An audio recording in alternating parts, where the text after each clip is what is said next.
Welcome to the J.R.Hill expose, you fucks. Is that right? Yeah, that's good. All right, I'm sitting here with the very lovely, very skilled and very talented and very beautiful Tahlia Jade Holt. Hello. Hey guys, how Good you actress, wonderful actress as it turns out. Oh. And yeah, we're just here to kind of chat about, well, whatever really, but I think Whatever. We're just here for it. Just here for a good time. How are really? you? Good Very to see well. you. Excellent to see you, Jeremy. So let's kick this off. Your journey, please. Short and sharp. Short and sharp. Oh my goodness. Explain the last 7 years, short and sharp. So basically, I studied at QT. That's kind of jumping halfway into the journey. But we'll get into that. There'll be flashbacks. There'll be flashbacks, all right. Stay black and white. Stay tuned for that. So yeah, I studied at QT, and I was in the drama degree. So it was very theatre based. And at the time, I wanted to teach. I wanted to study drama and then go and do the grad diploma. You wanted to teach acting? Yeah, to teach acting or teach drama in schools, English in schools, whatever that may be. And I think it was halfway through. It was a 4-year degree. And I think at the very start of second year, I was like, no, I don't want that fallback. And my mum and my dad were like, no, do the teaching. Too much of a plan B, or? Exactly. Yeah, I didn't want to have that plan B, and it sounds stupid. No, it doesn't. not to... to people that get it, they get it. But I just didn't want that fallback. I don't want to have to dedicate a whole year of my life to teaching that I know I just don't want to do.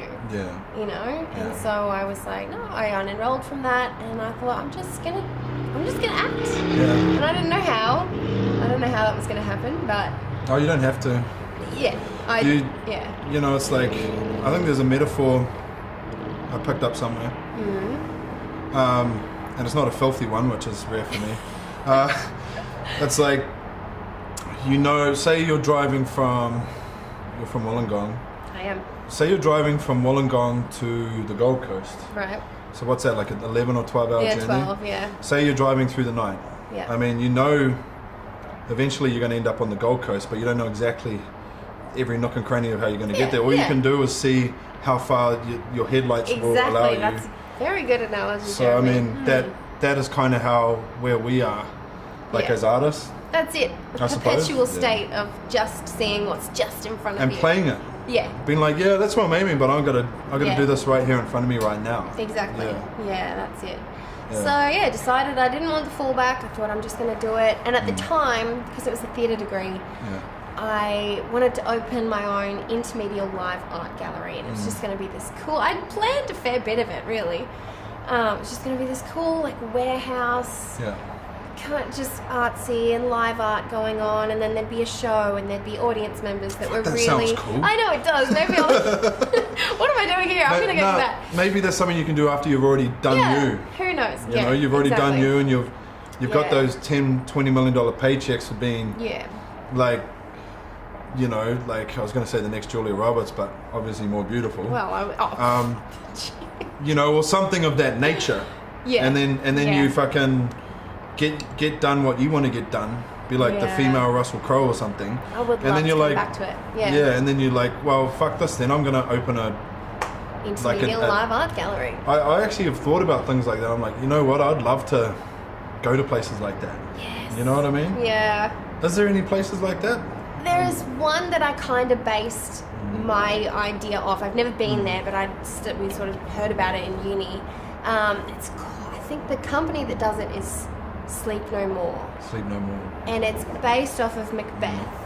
It's my favourite Shakespearean. Punch Drunk. Oh, is it? Yeah. Punch Drunk is the company, and I think the show is called Sleep No More. Yeah. And it's based off Macbeth, and from what I remember of studying it, it's like a 4-hour show where you're just, it's promenade theatre, so you're walking through this house. Yeah. And there's secrets everywhere, and there's trapdoors, and there's things that, like, you will have a completely unique experience compared to anyone else that you go with. Yeah. You know?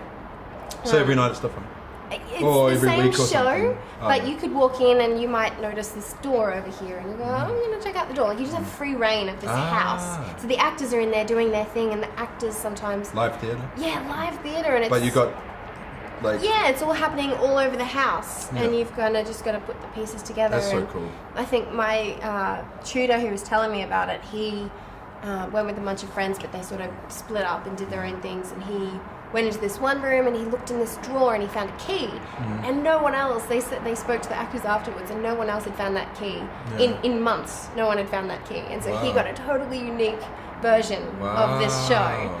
And like, I just think that stuff's so cool. That is so cool. Just immersive, interactive. That is so cool. I love it. I know.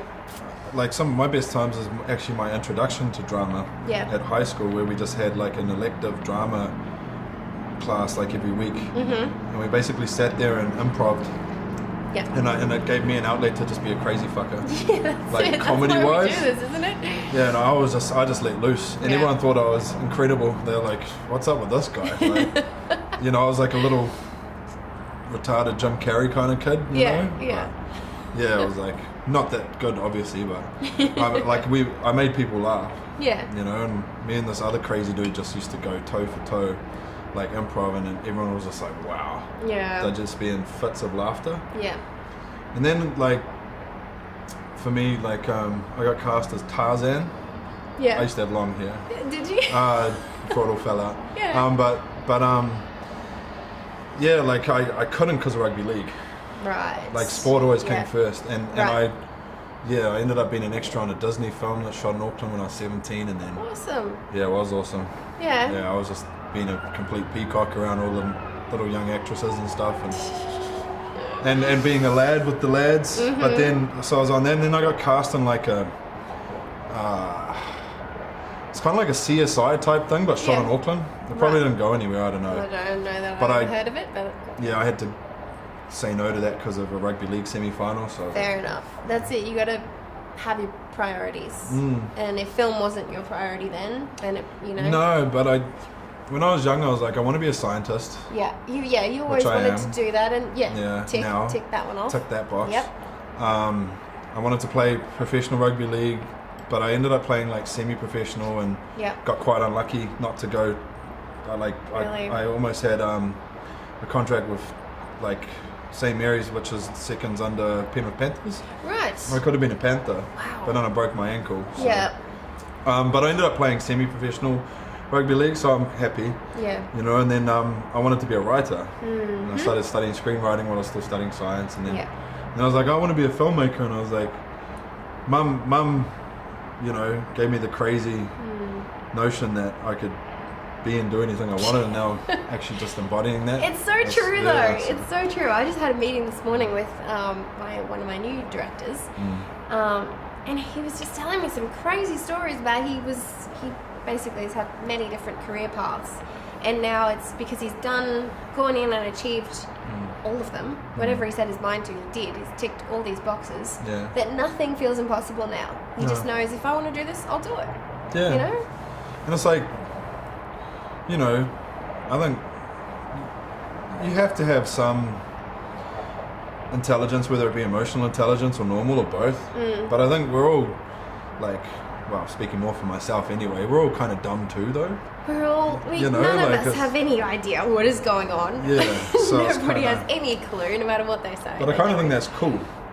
Yeah. You know, and there's like I don't know, there's a dumb element to it too. They say it in all the screenwriting Bibles too. It's like art is actually quite dumb. Yeah. But it's beautiful. You know, so it's Having said that, I see, like, you know, people like yourself and others in the industry. It's like, you guys are going to go a long way because you're committed, you love it, you're easy to get along with. But the key for me is like they're intelligent. Right. Some people I look at, I'm like, they're intelligent. Yeah. And I can't help but think like guys like Leonardo DiCaprio and like, you know, all those people that are dominating the industry. They have to be smart. Yeah.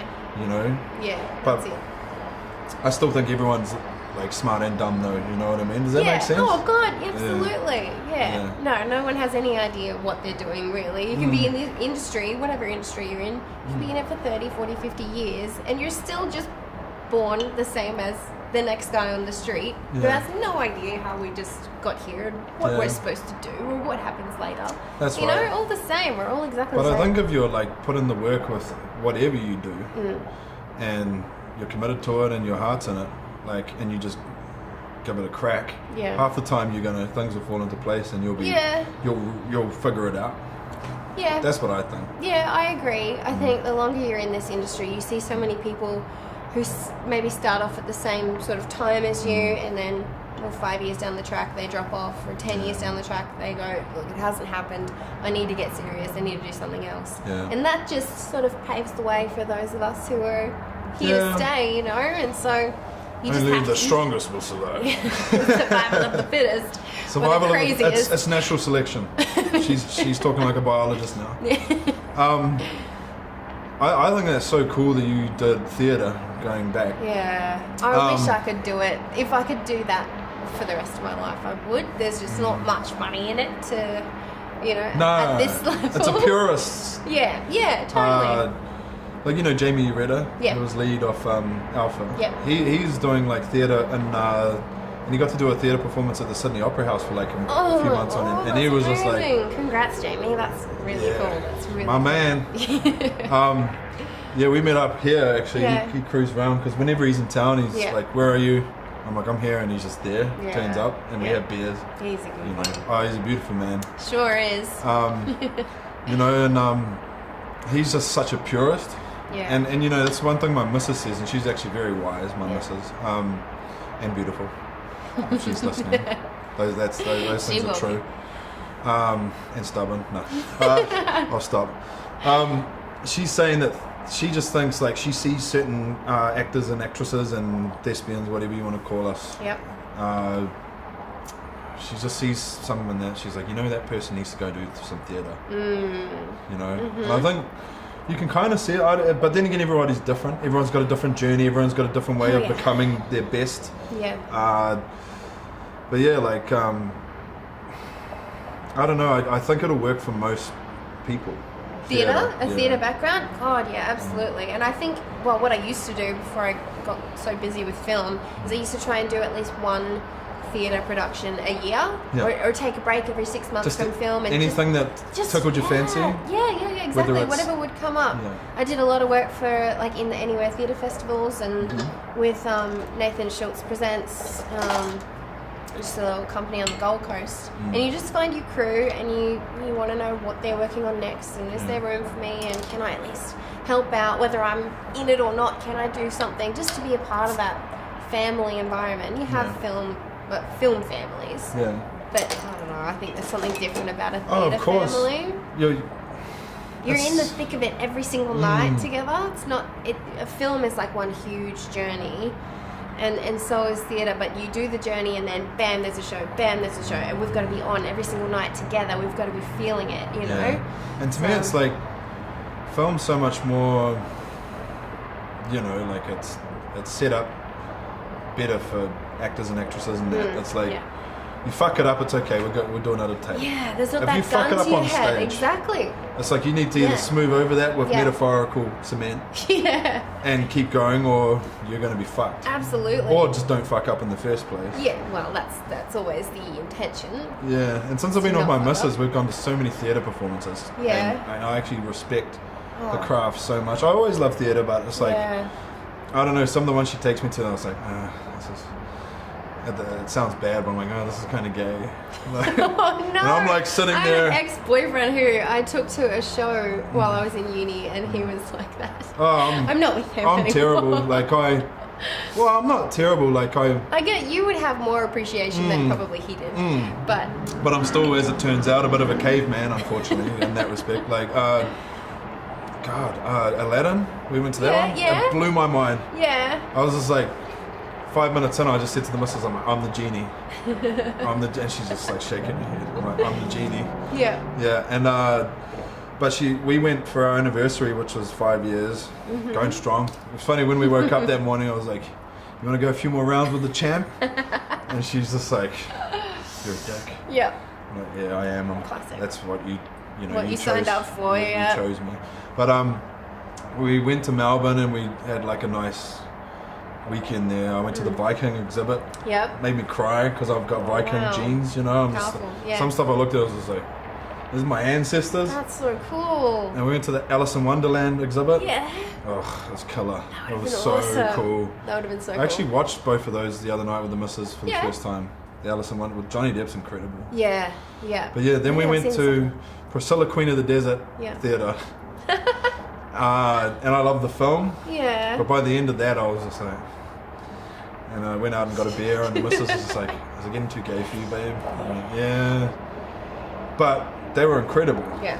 Incredible performances. So much hard work goes into that stuff. stuff. I respect it so much. Oh man. Like if you're an actor or an actress and you're just like, you're probably not going to survive forever in this way. But if you've just got like that natural talent and you just turn up and you can wing it on set, you can't do that in theatre. No, you cannot. No. Not going to happen. Well, the same way, like the camera knows what you're thinking. So you can't always just wing it on set, you know, in close-ups especially. But I mean, what I'm saying is you can come in slightly underprepared than what you should be and still... Yeah, not know the lines before you're in hair and makeup. I've seen it before. Guilty. Yeah. I don't know. From what I've seen from you, you've been great. And, thanks, Jeremy. But I've seen some pretty good actors, actresses, and that kind of, oh fuck, we're doing that scene today? Yeah. Oh, it was a call sheet, fucked. Yeah. Look at the call sheet. No, it wasn't. Oh, what are you doing? But then they still are mint when push comes to shove. Yeah, See, theatre's like the preparation is like... Yeah, that's it. And the choreography that goes behind it. Like, you've got a 2-hour show, and you can't just wing that. You need to know where you've got to be. Like, there's no reset, there's no cut, start again. Nah. And I think it's so, like, on camera it's so controlled, you know, the camera's like getting your emotions and it's more perhaps introverted for the lack of a better term in my mind anyway, and then the theatricality and it's so projection big. You've got to be confident in every word you're saying and every move you're making, or the audience will go, are they fucking up here? Is this supposed to happen? They know, they absolutely know. I was talking to my missus, like, one day I'm going to do a theatre tour. Yeah. And it's going to be like a rugby league team, but they're all real closet gays. So it's all like shower scenes and real fucked up shit. Yeah. Just dudes, because I know that so well. Yeah. You know, there's gay humor in rugby league, and it's real funny, and and the missus just shaking her head. She's like, "Oh my god." Oh god. But I'm like, that's what I come up with from all the theatre performances me and her have gone to. That's just where your mind goes to.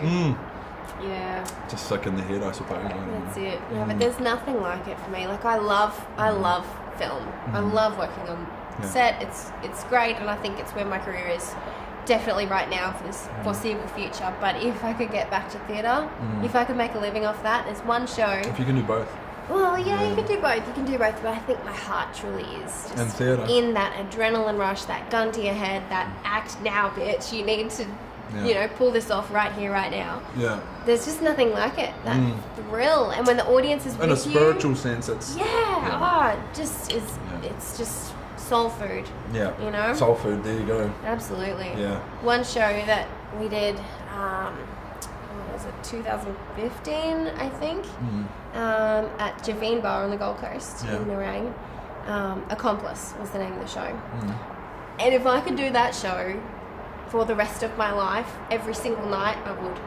Absolutely. Like, there's just, you know how you have those projects that your heart just is with, and will always, a tiny bit of you will always be back in 2015. Just everything fits like a jigsaw puzzle. Yeah, and you just feel so alive. Like, there's just nothing like it. What was this show? Accomplice. So it's like a murder, mystery, comedy, horror, thriller. That's cool. It was so cool. And it's sort of like, not to give it away, but it's like a play within a play within a play. I think I just gave it away. Kind of like Inception. It's playception.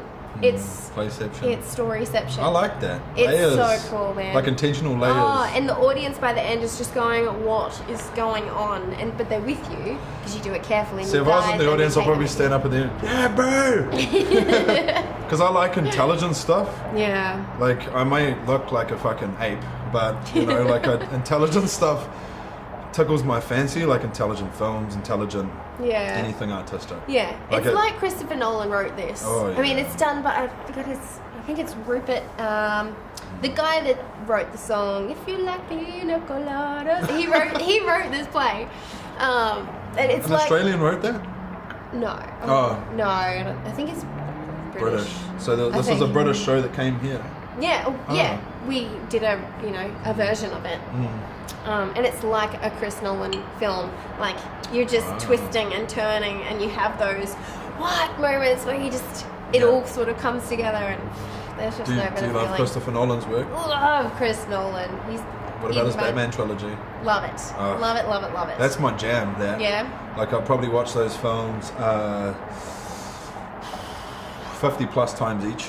Wow. And read the scripts of each of them probably 3 or 4 times each. Yeah. And watched a lot of his interviews. Yeah, I'm obsessed because it's like Warner Brothers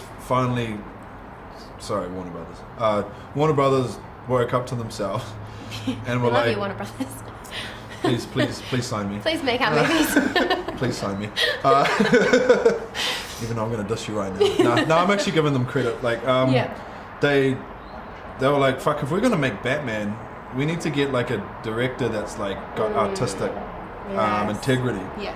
And they got Christopher Nolan, who had just made like Memento, and he made that, what was that one with Hugh Jackman and Prestige? Prestige. Yes. Oh my god, I what love a the film. Prestige, yes. Love it. Christian Bale though, I'm just like... Christian Bale, he's everything. If I'm an actor, I think he's my spirit animal. Yeah, I reckon. Yeah. For sure. Not The Rock or Vin Diesel, like... but maybe they are too. Like them two on that.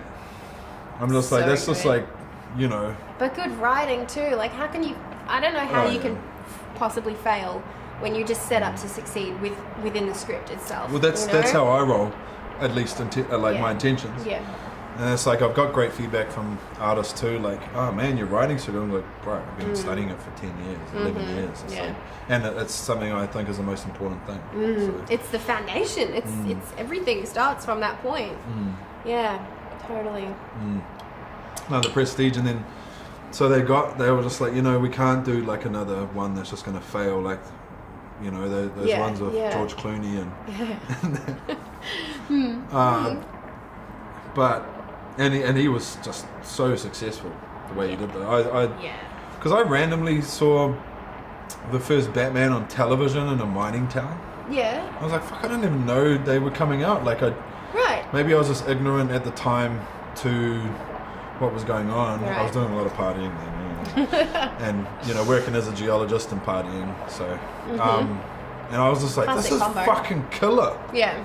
Like they just have this totally this otherworldly darkness to it. It's just so sexy, so good. It is, and you got to go like that way.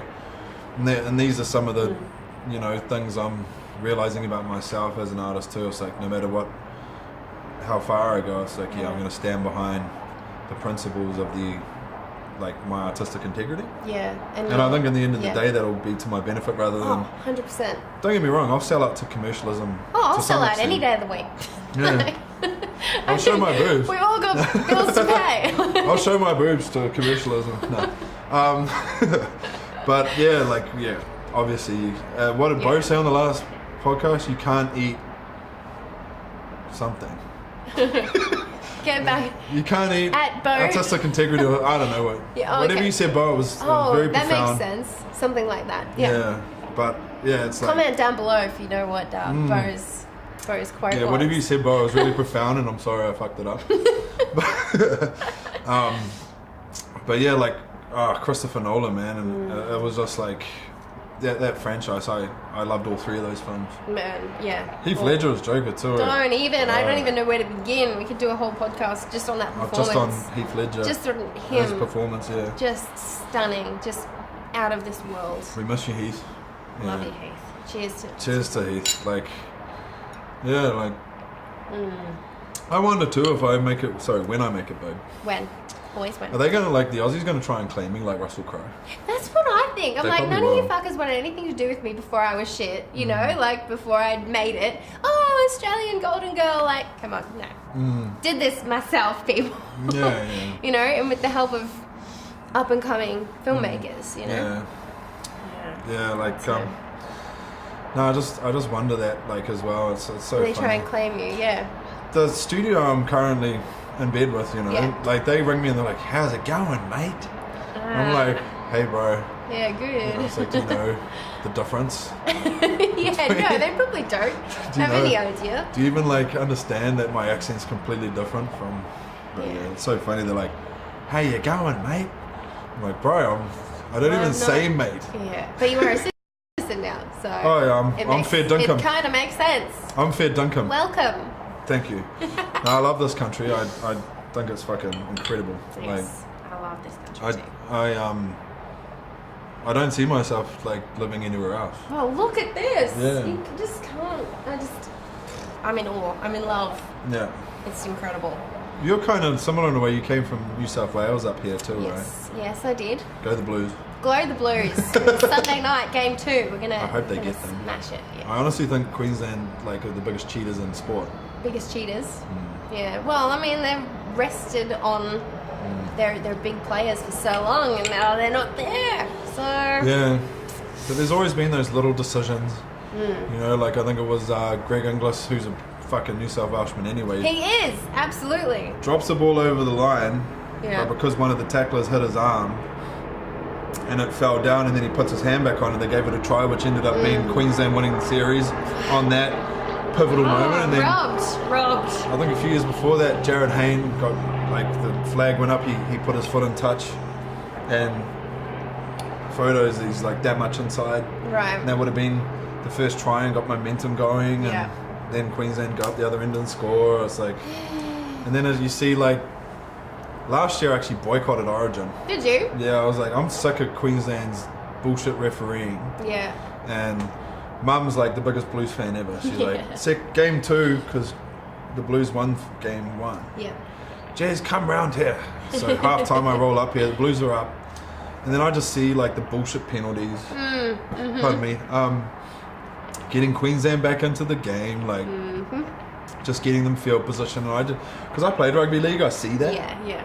And it's not me being a one-eyed New South Wales supporter. It's just I hate bad refereeing, full stop. Yeah. You know. Oh yeah, absolutely. But yeah, so hopefully New South Wales can win game 2 and just put it to bed. I think we got it. Yeah, I think so too. Just quietly, I think we've got it. Sorry, by the way. The other day I was like, when we were doing that scene or whatever, I was like, because I was going Go Blues, and I was like, because I just thought you're one of Queensland's great actresses. Here, so I mean. But you're like, hang on a sec, buddy. I'm from Wollongong. And I'm like, I bleed blue, motherfucker. oh, I'm a dick. It's alright. It's an easy mistake to make. That's blasphemy, though, isn't it? It is. But I don't know. Used to be. You forgive me on that? I forgive you. Thank Yeah. We're all good. Thanks. So yeah, like, I feel like I could be wrong. Monica did, great actress Monica Niven. I think she had a similar thing where she came through theatre as well, like you did. She just makes great artists, eh? It does. It just, I don't know, it's very different. And I look back at my first film that I made after finishing that degree, and thank God it will never see the light of day. We had audio problems, and at the time I was really disappointed because, I worked hard on it, and we travelled a little bit for it. Yeah. This is a little film called Millie. Millie? Oh God. I still get people messaging me. This was, how long ago did I do this? 2010 maybe? Oh, wow. No, sorry, 2013. What are I you, would have made it. 26, 27? 26 now, yeah. 26, yeah. So I made Great this. age. I was fresh out of my theatre degree. Like, thrown into a lead role in a short film. So you're 18-ish, 19? Ish. Yeah. 19, yeah. God, I don't even know how old I am right now. Lead in a feature film? Lead in a short film. Short film, sorry. Just a little short, low-budget horror film called Millie, and I was Millie.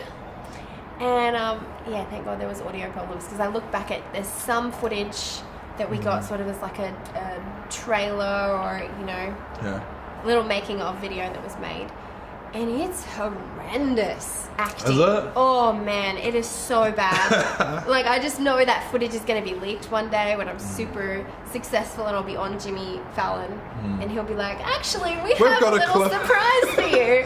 We've got a clip of back when you were shit. Yeah, exactly. Here it is. Oh man, it's just, I'm pronouncing my words like this, and there's a camera this far away from me. Like, you're still so theatre. I had no idea. I thought I'll be able to transition. I'm a natural. Like, I can do this. I know, it might still be alright. Oh no. You don't think so? No, I don't think so. It's a different medium, eh? Totally you got to come. different. I think I could be wrong, but theatre, it's almost like you got to go from the gut and just. Oh, you do. Could you imagine if you did that in front of a camera, though? Yeah. The camera can see a little tiny. I think camera's more like here. Oh, absolutely. You know, yeah, like... totally. And in the eye, you could just shift your eyes a millimeter, and the camera sees what you're thinking. You know, you don't need to bring it from the gut. Yeah. So much, quite so much. Just turn it down. Oh man, it is bad. I only show my closest friends. Oh, so you got a copy of it? I won't say where you can access it, but it's available. Cool. If you know what to search on YouTube. I kind of have like compassion for shitty art because I've done enough of it myself. Dear, we've all done enough. I did a pilot. The cool thing is, failures actually make you learn so much, and then they do. If you're the right kind of human, you can project yourself from those failures into the stratosphere. Yeah. An even better artist or whatever. Yeah. You do. Yeah. Yeah, it was because I'm obsessed with Italian gangster stuff. Yeah. You know, and people think I look Italian, so I can play that. Right. Like I did a pilot. And unfortunately, because I had a great script locked down, we got great crew, great actors, but unfortunately I let the lead actor co-direct with me. Oh. And he liked to improv a lot. So it ended up being, what's the word I'm looking for? A bowl of convoluted feces. Okay. Like it was just. That's a choice phrase. It made no sense because he wanted to just go with it, or and there was no continuity. So the editing is like we had to do long-winded shots and we didn't have enough like cuts. It's a shocking realization of how terrible my eye to detail was in a certain aspect, because my eye to detail is fantastic when it comes to certain things, but then they were wearing fake mustaches that just looked so horrible in the photo edit. You kind of hope that these awful things we've made once upon a time will be cult classics in the future. You know, things are they come back in fashion even though they're so bad at the time. Oh, this was just horrible. Like the fake mustaches too were just terrible, and you could see like the glue in some scenes. And like if I had enough time, like warranted time to give it, which I don't because I got too much else going on to fuck around. Maybe one day later, if I'm too efficient and too rich and bored, I might come back to it and fuck around with it. Yeah. And I could turn it into maybe like a spoof comedy. Yeah. You know, like make it all black and white or something. Yeah. But and make it work because we got oceans of footage and we had like a fucking multi-million-dollar yacht we were shooting on, and we had like a church we shot in, and we like this guy too. He's a wonderful human actor and, as it turns out, producer. Like he got us some great stuff. Yeah. But it's like that gave me a great lesson in control. It's like as a director, there should be one of you. Yeah. In my humble opinion. Unless there's two of you and you both see very fucking eye to eye as much as possible. Yeah, you've got to be, it's a risky little game. This was pulled in too many different directions and it just ended up a convoluted mess, and I just like, I edited it because I have to edit everything I do. Yeah. That's the law. Yeah. But then I was like, I'm not releasing this. Yeah. And the funny thing is, we had meetings set up with Channel 9, I'm like, bro, no. It's not even worth it, bro. Shit. And this guy was like, fuck you. And I'm like, bro, trust me, it's fucking dog shit. That's it. You've got to have all for collaboration, all for, many minds creating together, but there's got to be one vision. Yeah. One execution. There's got to be, and that got to be on the same page. From there, I was like, fuck this. I delved back into my craft in an introverted sense and studied correspondence with UCLA, got an A+ for screenwriting. Yeah, that's right. Yeah. 100% of my cinematography final, which is my weak point, ended up with a GPA of 3.7, which is huge. Better than my science GPA. And then made a short film which won Best Actress at the inaugural One Shot Film Festival. Oh yeah. Or whatever it was. Yeah. At Warner Brothers Movie World, and then went on to make Alpha Masky, which is actually a successful feature, and I loved that film. Yeah. But I've got enough integrity to look at someone and be like, you know what, I fucked up. Or we fucked up. And this is dog shit. So. But I think we've all been there, right? Oh, absolutely. There's some, like Millie for me is one that I put my heart and soul in. It was my baby. I named my first car Millie after that film. It stayed with me for a long, long time, and I still have people to this day, even though it was so long ago, asking me, where the fuck is Millie? We want to see this movie, and it will never happen. Did you think before it got edited did you think it was going to be awesome? Oh yeah. Yeah. I thought it was great. I felt the same way about this pilot we did. I thought it was like we're going to Channel 9. We're getting this on the air. Yeah. And then we edited. Even during the edit, I was like starting to see little cracks. Oh. And I spent weeks editing it with Cook and Gazarian. Love you, buddy. Actually, we're doing a podcast on Saturday. Oh, are you? Cool. See you then, buddy. Try not to be too gay. But yeah, like we spent weeks doing it, and then slowly but surely we realized, oh, this is the shitty aspects of it, and then we sat down and watched the 40-minute pilot, and we're just like, where did this come from? I'm like, this is shit. Oh, no. And then, just as a litmus test, I was like, well, this is a good litmus test. Yeah. Pardon me. I sat my missus and my mother down, and I was like, this is going to be a good test to whether they, just think I'm great because they love me, or if they can be honest with me. Yeah. And I was like, it's really good. That makes me really, so anxious. I was using my acting skills. I was like, it's really good. Let's sit down and watch it. And then I'm sitting there like, what did they say? And they didn't say anything through the 40 minutes. Yeah. And then I turned it off, and I was like, it was awesome, eh? And the missus was just like, beautiful Aussie accent. He's fucking shit. Oh. And my mum's just like, and my mum. You? Yeah, bless you, baby.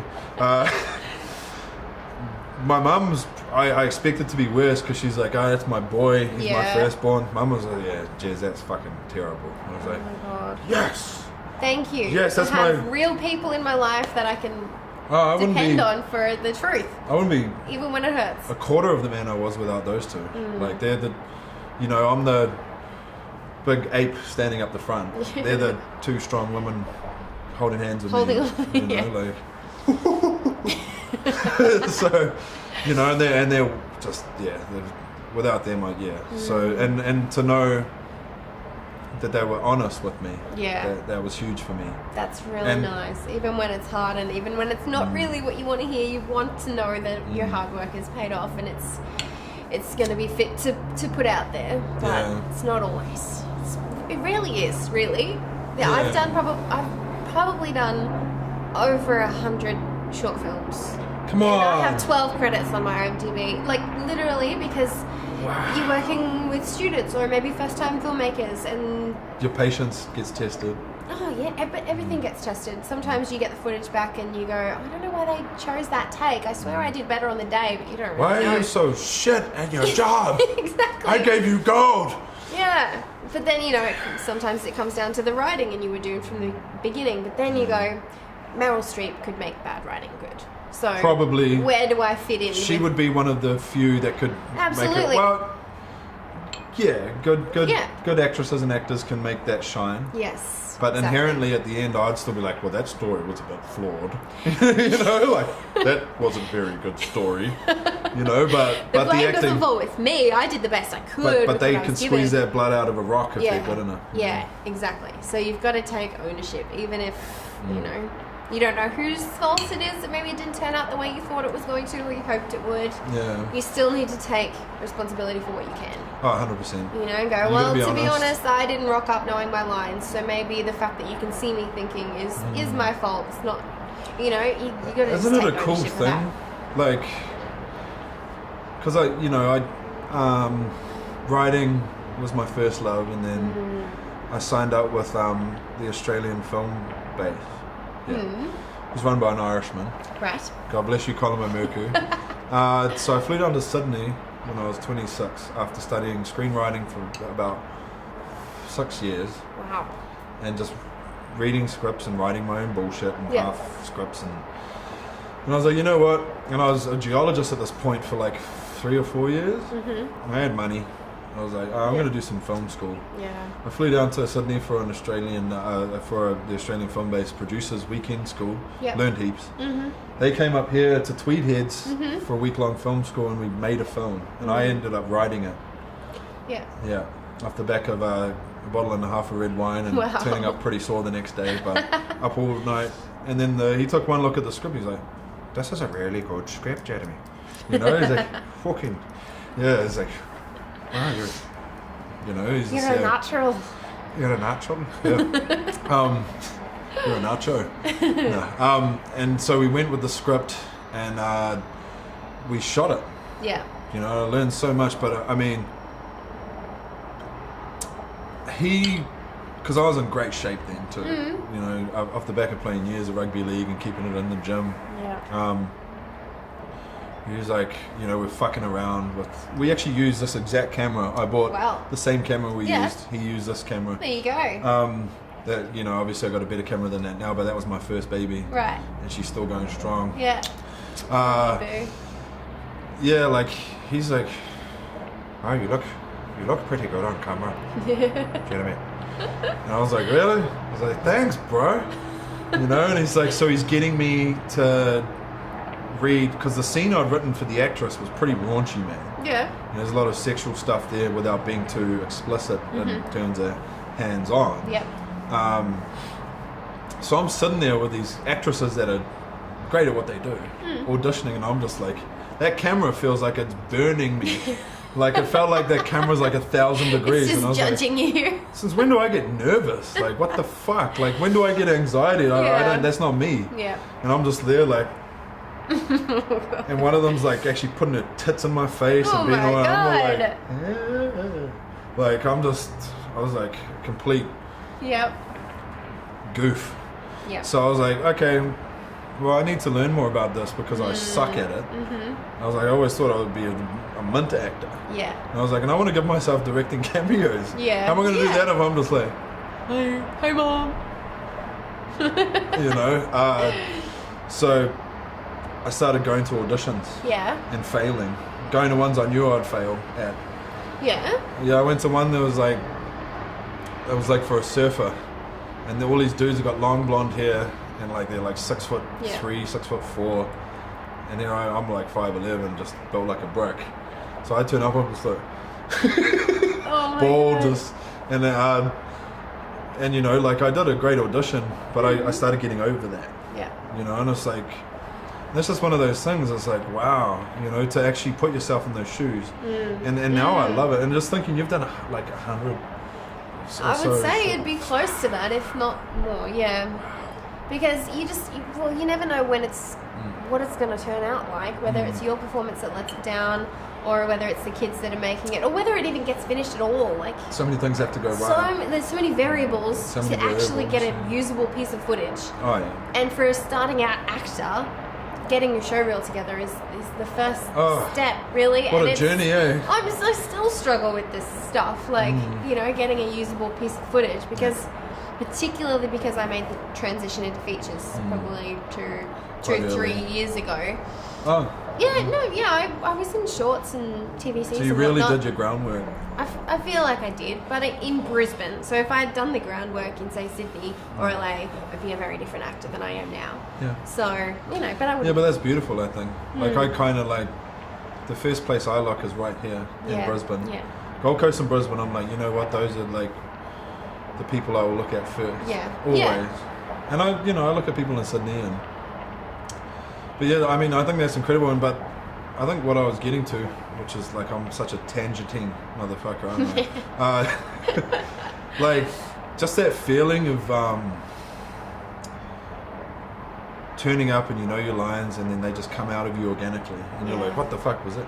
Well, what happened? I just blacked out. I was just like, who was that? What just happened then? Yeah. And then you actually look and you're like, you know what? That was actually alright. Like, that's You're like looking at yourself and you're like, wow, I love that. Yeah. I think that's just aligning. I think that's just alignment with, whether it's a higher self or a correct path that you're supposed to be on. That character's meant for you. Yeah. And that's what I'm kind of on the other, or experiencing the other side of that now, as I went for I had a callback on Saturday for a short film, and it's the most beautiful script I have read in a long, long time. Where I just read it. Drama? But just character based. Like it's not particularly about anything. But was it written by a woman? Yes, it was. Yes. You guys are smarter than us yes, in this we industry. are. In this industry, you are. Yeah, and we're making beautiful things at the moment. Yeah. And I just read this script, and it was the first time where I've really thought to myself, okay, I really want this role. Yeah. I love this script. I want to work on this thing. But kind of opposite to that, I was like, if I don't get this role, You hope someone... I don't even care, because I just want the right girl to play it. I just want to see it. Yeah, whether I'm a part of it or I'm just given a spectator. justice by whoever it is. I was just so in awe of this script and this character that I was just like, I just want the right. I just want you to find the right person. If I'm not it, that's fine. Like, that's totally fine. You know, it's kind of that if you love something enough, let it go, and if it comes back to you, sort of thing. Or it's like, you love someone so much that you just want them to be happy, whether or not that's with you. That's how I feel about this script. See, we've got a joke in our family. It's, if you love something, let it go. If it doesn't come back, hunt it down and kill it. So if I don't get this role, I'm going to, picket fence this film. But my New Zealand heritage is Māoris and Norwegian Vikings, so right, you can kind of see that. So, yeah. A bit brutal. Oh, yeah. That's so cool. It is cool. It is cool, and I hope I feel that with every. Well, you want to feel that with every film that you work on. Yeah. You know, obviously you want the role, and you need to have that drive to push you to do well in the audition. But at the same time, I'm just like, I'm going to go in there and present what I have to offer to this character. Yeah. If you, as the director, I don't feel that that's it. Do you still get nervous as fuck? Totally fine. Not so much now that I've adapted that sort of thinking. You know, I'm not there to impress you. I'm there to be myself as this character. That's your job as an actor too. Right. To audition the fuck out of your life. Yes, yes. Because you're going to have to get used to rejection. Oh yeah. No matter how good you are. Oh yeah. It's like apples and oranges. It's like, oh, they like oranges, I'm an apple. Yeah. You know, exactly. Exactly. Like I'm full-time acting this year. That's so cool. It is cool. It is cool. But like people are like, so what have you been doing? And I'm like, oh, it's so busy. They're like, oh, awesome, you've been working. What have you been working on? I'm like, oh no, just like 3 auditions a day. Like reading scripts, callbacks, auditions. That's work. That is the work. If you get to make a film after that, then that's a bonus. You know. I found so many are just like they want the glory straight away. You know, it's like, bro, you're on the wrong. And I say bro to girls and the boys. Yeah. You know, it's like you're on the wrong game. Yeah, man. it's like, not about that. It just can't be about you're gonna have to get used to grinding. You're gonna have to get used to rejection. You're gonna have to get used to, like potentially like playing a bit part to someone. You're gonna help them shine by playing an awesome supporting character. Yeah. You know, shit like that. It's like, if you're wanting to Kardashian this, you come to the wrong fucking place. Yeah. Some people might get lucky. Oh, there's always those couple that get lucky, but I wouldn't. I don't know. It's hard to say because I'm not in that position. But I don't think I would trade my journey for someone who just it happened like that. Well, if it happens like that, and I truly believe this, if it's talent that gets them there, but they don't have the skills, which is completely different, and the ethic and the commitment to back it up, they're not sustainable at that level, and they're going to fall. And we've seen that so many times where if you've had a dogged journey where you've been through that, like you're going to get there and you're going to be like a fucking pit bull with a bit of meat in your teeth. You're like, I ain't letting go of this. Fuck you, I'm here now. I will fucking work even harder now. You know, and that's how I roll, because that's my life. Like my sister, the next youngest one for me was born with so much more talent than me. I'm not really talented. I'm like completely all ambition. Nerd work ethic, even though I look not nerdy. You know, and Mum puts it down to what I was alluding to before too. Mum puts it down to me being in touch with my feminine side, which might sound like a joke. It's beautiful. Beautiful. But because I grew up with single ma mostly, and then 2 younger sisters. You know, and I find in this industry, it's like, I think women are just, and this isn't like every individual is different, but I think women in general, to generalize, are more in touch with their emotional intelligence, if that makes sense.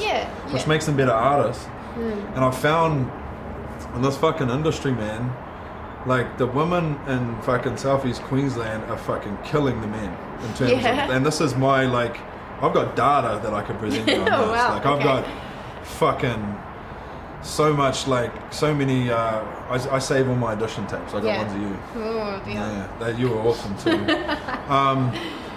The women they present like if I audition for a fucking awesome role for a man, you're likely to get about a third or a quarter of the quality numbers wise of the women.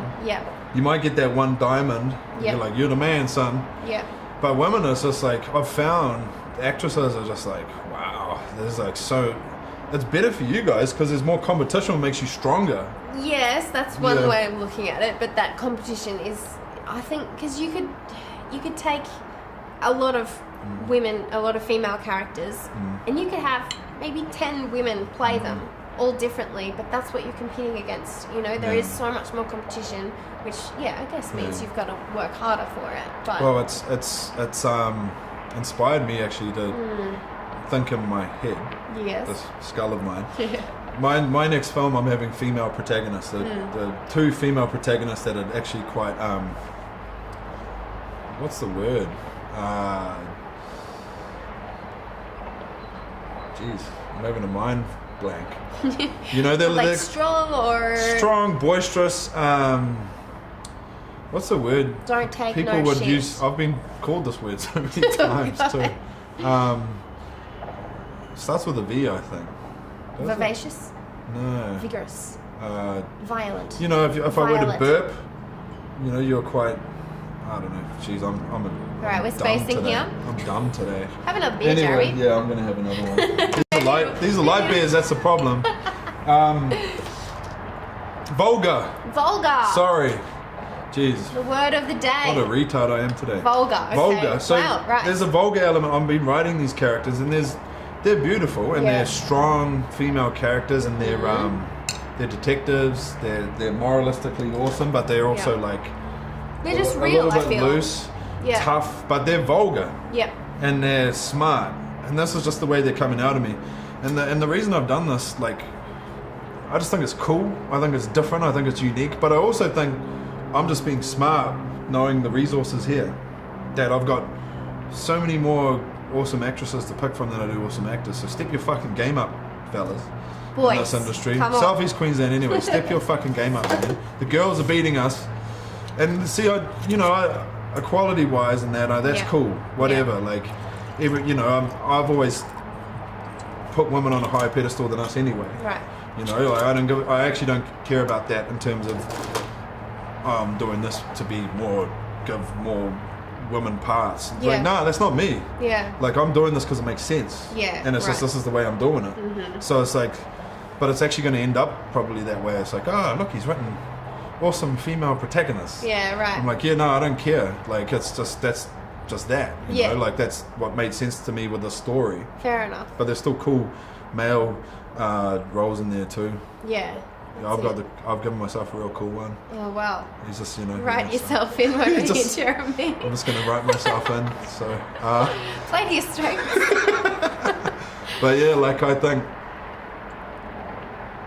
if I end up doing that film first before the one I've got already on the shelf with that mid-level studio, I think it's going to be so cool. Like, these girls are badass, and the guys in it are badass, and it's developing into a profound story. But I don't know. I just marvel at it. I'm like, the levels of professionalism I've seen in actresses and intelligence and just everything. I'm like, just everything. It's so cool, and I think it's great. I think it's great for you girls because the better the competition, the better it's going to make the individual.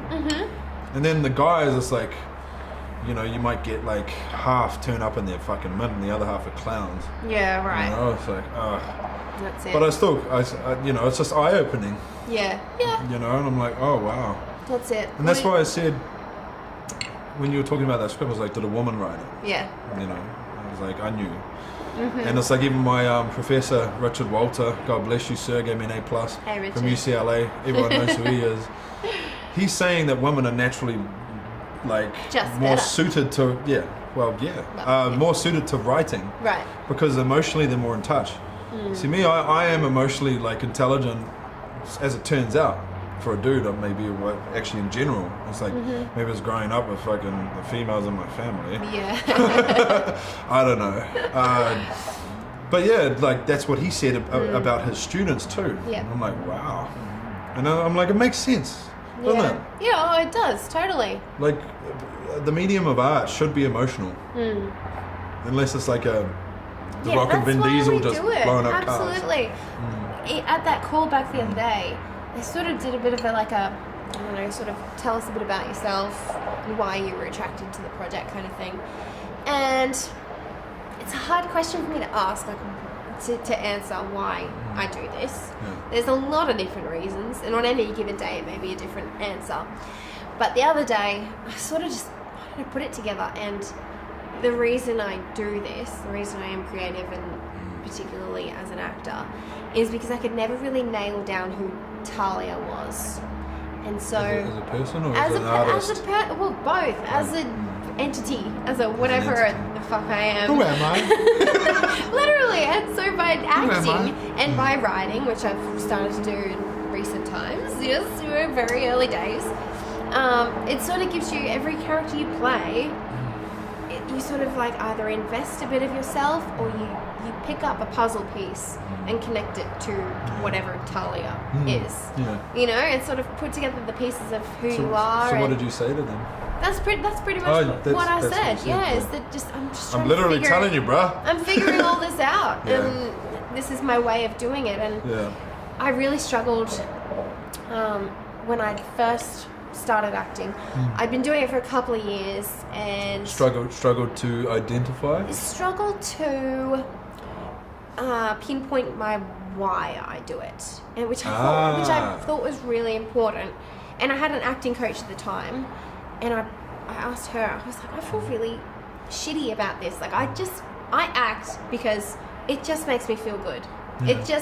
It completes me. It just makes me feel like a whole human being, a complete jigsaw puzzle. When I do it, just fucking feels good. And I can't explain further than that.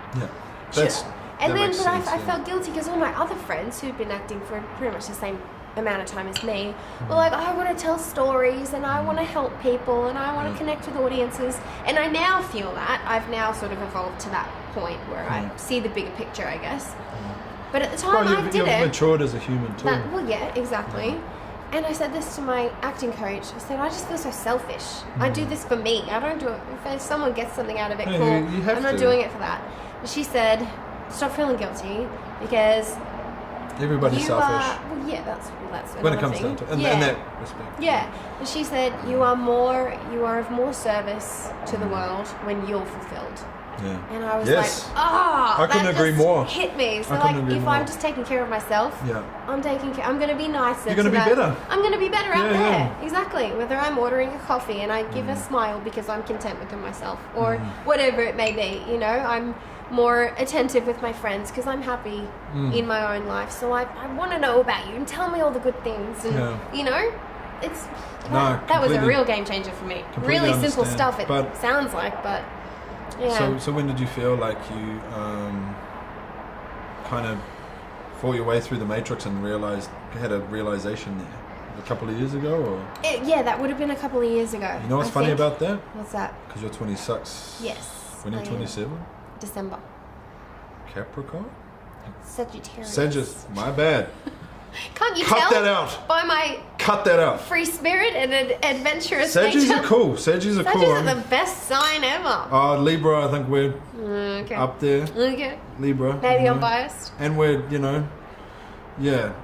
anyway. What I was getting at is, and this is a scientific fact, that our neocortex doesn't develop properly until around the age of 25-ish, give or take a year and a half-ish. Wow.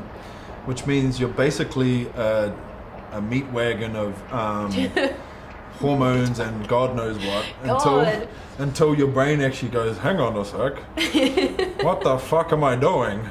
Basically, but women actually apparently just a fraction ahead of men in terms of their neocortex developing, Right. which I think is a general thing anyway. Like women develop a little earlier. Yeah. So basically, you're like a meat wagon of fucking hormones and fucking God knows what until you're like close to mid-20s. Jeez. So basically, if you're 18 and 19 and watching this, you don't know fuck all. Don't worry about it. You don't know fuck all. Just enjoy your hormones. See you in a couple of years. Enjoy your hormones. Just ride that wave. Yeah, but it's just funny because when I went to film school down in Sydney, I actually called mum from it's not Mudgee. I don't know, it's like a beach.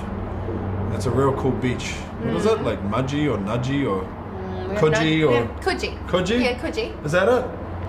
Coogee. Coogee? Yeah, it's Coogee, yeah. Oh, it's rich as. Yeah, It's that's mean as. it. I had some sushi, I had a few beers, and I called mum, and I just done the producer's film school, and it was 26. And I was already a geologist, already had a degree.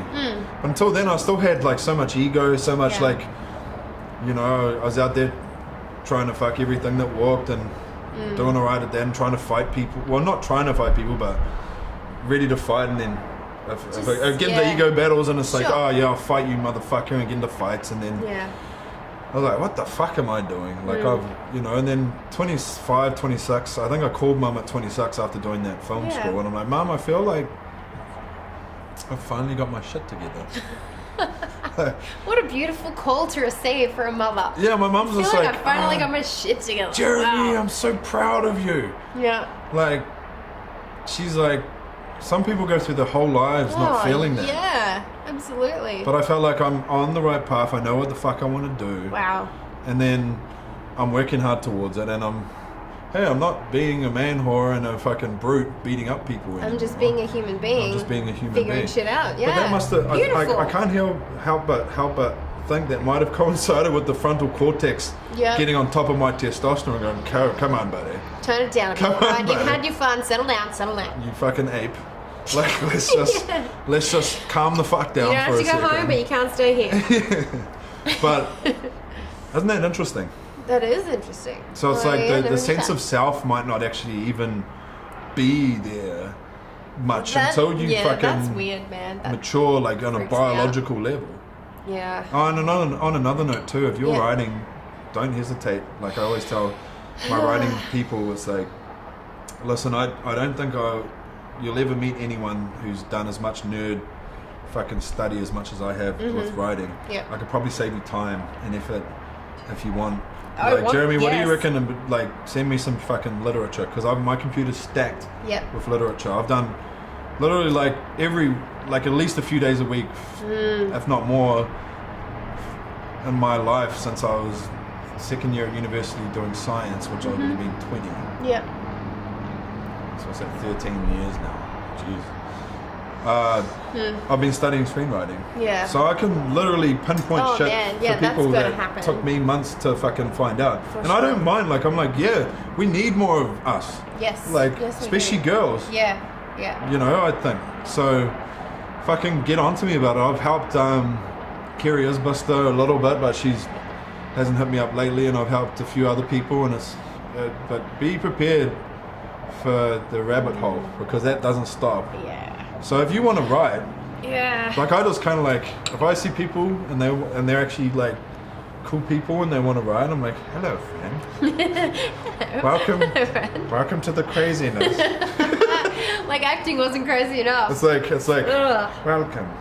It's a whole other thing. Dark place. I'm slowly learning. Like writing has always interested me. I've always been creative, and when I was younger, it was more so writing. Like I've always been characters and accents and whatnot, so acting's always been there. But like in school, I was big on my writing, and I took creative writing and I took screenwriting in uni, just as sort of electives. Yeah, always good at English. But it's more so lately just been born out of there wasn't enough work, and so you have to make it yourself. Yeah. You have, and there's so many things now to facilitate that. Take control. No excuses, really. Take control. Yeah. That's like when I make it to that place, I want to have like an offer somewhere there, I don't know, and employ like just a few people. Yeah. But then I might like be like, you know what, I'm a fucking millionaire, billionaire. billionaire. Yeah. I'll be like, maybe I'll have like this little thing where I can get, pardon me, people to come and be like, here's my script. Yep. And me being the biggest fucking script Nazi in the world, be like, okay, I'm going to give you some money to make that short film. Oh. You know what I mean? Amazing. Imagine, just like But this magical wizard. you have to put me down as producer as well. I want a credit. I want exec prod Exec prod. Oh, on that wow. motherfucker. And I've got some notes for you on the script. No. But you know, if the script's good enough, like that, these are the kinds of things I think, you know, I imagine how much we would benefit right now from somebody like that who could just go, please, make your indie film. I've always been so lucky. I've just had geology money. Yeah. And like, you know, geology work heaps and then you get some time off. So it's like, well, I'm cashed up. Let's make a film. Yeah. Not many people have that luxury. That's right.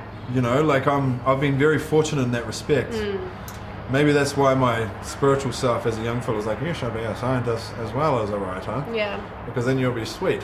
You know, like... Then you shall be sweet. You'll be fine financially. Yeah, like fucking...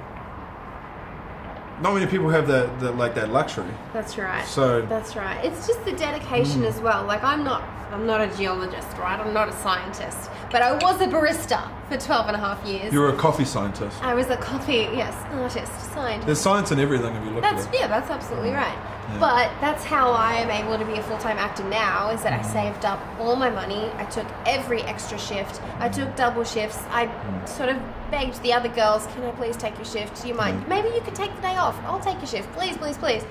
And eventually saved up enough money that I wouldn't have to work. If nothing happened acting-wise, I'd be fine for a year and a half, 2 years. And thankfully, it was a bit hairy for the first 5 months of this year. I've gone, I could be making lattes right now. I'm just sitting on my ass watching Netflix. You're thinking about the money? Well, yeah, but... Oh, no, because you said the first 5 months not much was happening. Not a lot. Yeah. It was very dry in Brisbane for the first half of 2018, but now it's great. It's so great. This is how I needed February to be. Season. Really, it's awesome. To the point where I'm turning things down. What did you do though? Did you do a lot of introspection, a lot of your own stuff, like in terms of? Yes, I did a lot of meditating. I did a lot of Netflix watching. I did a lot of goal setting. Just getting my head right. Write those motherfuckers down. Yeah. Oh god, yeah, absolutely. I do that all the time. Just a lot of. The funny thing is, I write a whole bunch, and then half of them are like way too big to make in the time I set, and I fail. Yeah. But then I'm hungrier to. Right. Yeah. So. I think it's just about. It was the first half of the year was just about preparation, really, because I knew, okay, this isn't going to last forever, and I know that this time, even though yes, I'm hungry for it and I'm aching for it, and I just want to be busy, I'm never going to have this downtime again. Once it happens. Once the work comes in and the work doesn't ever fucking stop coming in, which is the dream. Yeah, exactly. I'm going to crave this time off. So I really just get yourself. Just get yourself to get all your chakras realigned and get your rest. Exactly. Charge my crystals every full moon. It's like, right, I'm ready to go. Let's work for 5 months straight. Yeah. No, that's it. But you don't ever want to stop working. So to have 5 months off, who wouldn't want 5 months off? I was so sick of it. I was just like, I just want to work. And I think when it's your passion and when it's just what you want to do every single day of your life, you don't want 5 months off. You know? Maybe when I'm making, 4 feature films a year on huge budgets and I'm working for 8 months of the year, then cool, I'll take 4 months off and go travelling. Or you don't even have to travel, you just go down here. Yeah, well, I'll be at the sunny coast or Gold Coast. It's like... I'll just be on the beach. Yeah, on the beach. Exactly. Yeah, it's like, I don't know, it's real weird for me. It's like, I don't have that many days off. Yeah. Well, that's it. You want to create a life you don't need time away from. Create a, what's that saying about Mondays? If your Monday doesn't suck, it's not Mondays that suck, it's your life or it's your job. Create something for yourself that you don't need time away from, that you want to work at every single day. I think, because I had a rough childhood growing up, in a sense. Yeah. Like, love was there, mum was awesome, single mother for a lot of it. I had no complaints. But I've been through some real shit, and it's like, so I think I'm probably appreciative in a way. And I think most of us these days are a bunch of spoiled brats. Yes, you. Jeez, I mean, look. If you really look at it, it's like, look, we've got look at the digital setup we've got here now to do what we're doing. We've got power. Yeah. We've got running water. Yeah. Like plumbers have saved more lives than doctors. Some people say. You know, it's because of hygiene. Right. You know, it's like, well, yeah. I mean, some of these things we've got are just miracles. Oh, absolutely. Absolute and we take it for granted. And we take it for granted. And it's like, for me, it's like to even like, I think some of our ancestors would have absolutely. And they literally did work hard and die to get us here. And we're actually like in such a good time. Like we are actually in a rich time. God, yeah. We really are. So it's like we need to find a way to appreciate what we're doing. And if something is getting you down in that sense, it's like do something different. Yeah. But I'm quite lucky. When I said I don't have many days off these days, like when I do, I'm like, oh yeah. Yes. This couch is mint. I'm gonna eat some ice cream and watch a film, which is like funny because to me, watching a film for me is still work in a way. Oh, absolutely! I had an audition last week for a big US show that's on Netflix, and so in preparation for that, I obviously binge watched Netflix.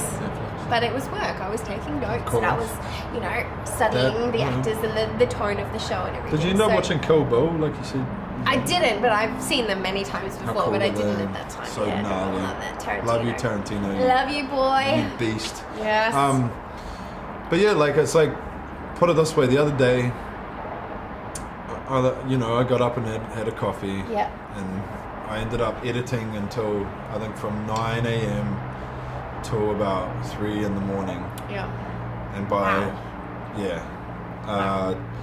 and by 7 p.m. I think I had a few beers and had a couple of scotches. And I was as happy as a fucking pig and shit, man. I can imagine. Like I'm just like, that's what I just love actually the whole process. Yeah. I love it, and that's what makes me think I'm going to succeed. You know, like I'm in love with the process. It's like, you can't keep me down. Yeah, you can't stop me from doing this. So, I mean, by that rationale, it's like, when I do have a day off too, I'm kind of like, I appreciate it. Like, I'm going to let myself not be guilty today. Yeah, but that's it. I'm at the point now that it's picked up for the year where I appreciate my days off. Yeah, you would. Which is really, but that's so nice. Cool. As a full-time actor to go, it's nice to have a day to myself, I'm so grateful that I'm working that much that I appreciate the days off, Because it's like, even if you've got like one audition on one day, right? The day before, you consume yourself. Oh, yeah. That's like, it. Exactly. If they send you the script and you get yourself mentally prepared, and by the time all that washes over, right? What is it, like 4 p.m. and you go home and it's like, these last 2 days I've completely immersed myself. You can't get anything else done, and that's good. But I just couldn't keep up with the day job. There was just too much going on last year. I just couldn't keep putting in these 8, 10, 12 hour days to something that was, paying my rent, but wasn't feeding my soul. And so I thought, no, this year it's just 2018, just acting. I refuse to make a dime from anything else, Sorry. Yeah. Anyway, I'm still alive. I still have a roof over my head. Oh, yeah, weird. I'm still eating. This is we live in a great time, and I think we really live. I don't know if there's a better country to be in. Yeah. Like, I really appreciate Australia. Don't get me wrong. A lot of my Aussie mates, I still give them shit. Yeah. Like the lads. The lads, they're. Yeah, you rascals. But I mean, I fucking appreciate being here, and I've made everything for myself. I just want the wind blew that to straighten that up a little. Yeah, get you got back it. In, that one day, but find your light. I mean, you must just be loving it though, right? Now, absolutely. Especially. Yeah. There's just nothing like it, and it's it's what I always dreamed of doing.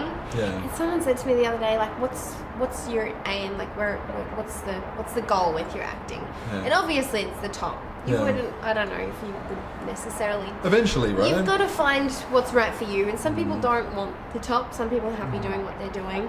Yeah. But if that didn't happen, you've got to take that away. You've got to go, if the fame, the money, the whatever would you still be bullshit happy? didn't happen, would you still be happy doing exactly what you're doing Do you right want now? to close that, or is that? No, I'm good. It's giving me I'm windswept, aren't I? Yeah. The guys are probably like, "Cool, look at that." She's like a movie star. Get out of the way, you gorilla next to her. Yeah, no, I completely understand. Like, take that away, and what you're left with, is it enough for you? does it feed your soul, like you said before? That's it. It's like me yesterday. Like, I finished editing this beast of a short film that I've been on. Yeah. Like, I think once I'm done with it, I think it's going to be. I have a feeling it's going to win festivals, man. Oh, Yeah. I can't wait to see it. Oh yeah, and I'm cool. badass in this too. Like, like I'm the lead character. Well, it's like a conjoint lead in a way. Yeah. Okay. But like I was exporting the first cut last night. Mm-hmm. I'm like, I want to see it. And then it's like, it was going to take 6 hours. Wow. But I'm in a wonderful position where it's like I've always got fucking something to do. Yeah. Like usually when I wake up in the morning, I read some articles, some film articles, and some money markets articles because I'm going to be investing soon. Yep. So it's like for an unorganized guy, I've actually got some organization, But while this was exporting, I was writing. Yeah. So I'm like, I'm just going to write while this is exporting. Yeah. Had another couple of scotches and into it, and then I'm like, fuck, this is cool. Yeah. I've found something that's mine. The amount of people out there. It's like my dad, who I was with last weekend. He's not exactly. He doesn't exactly love what he does. Right.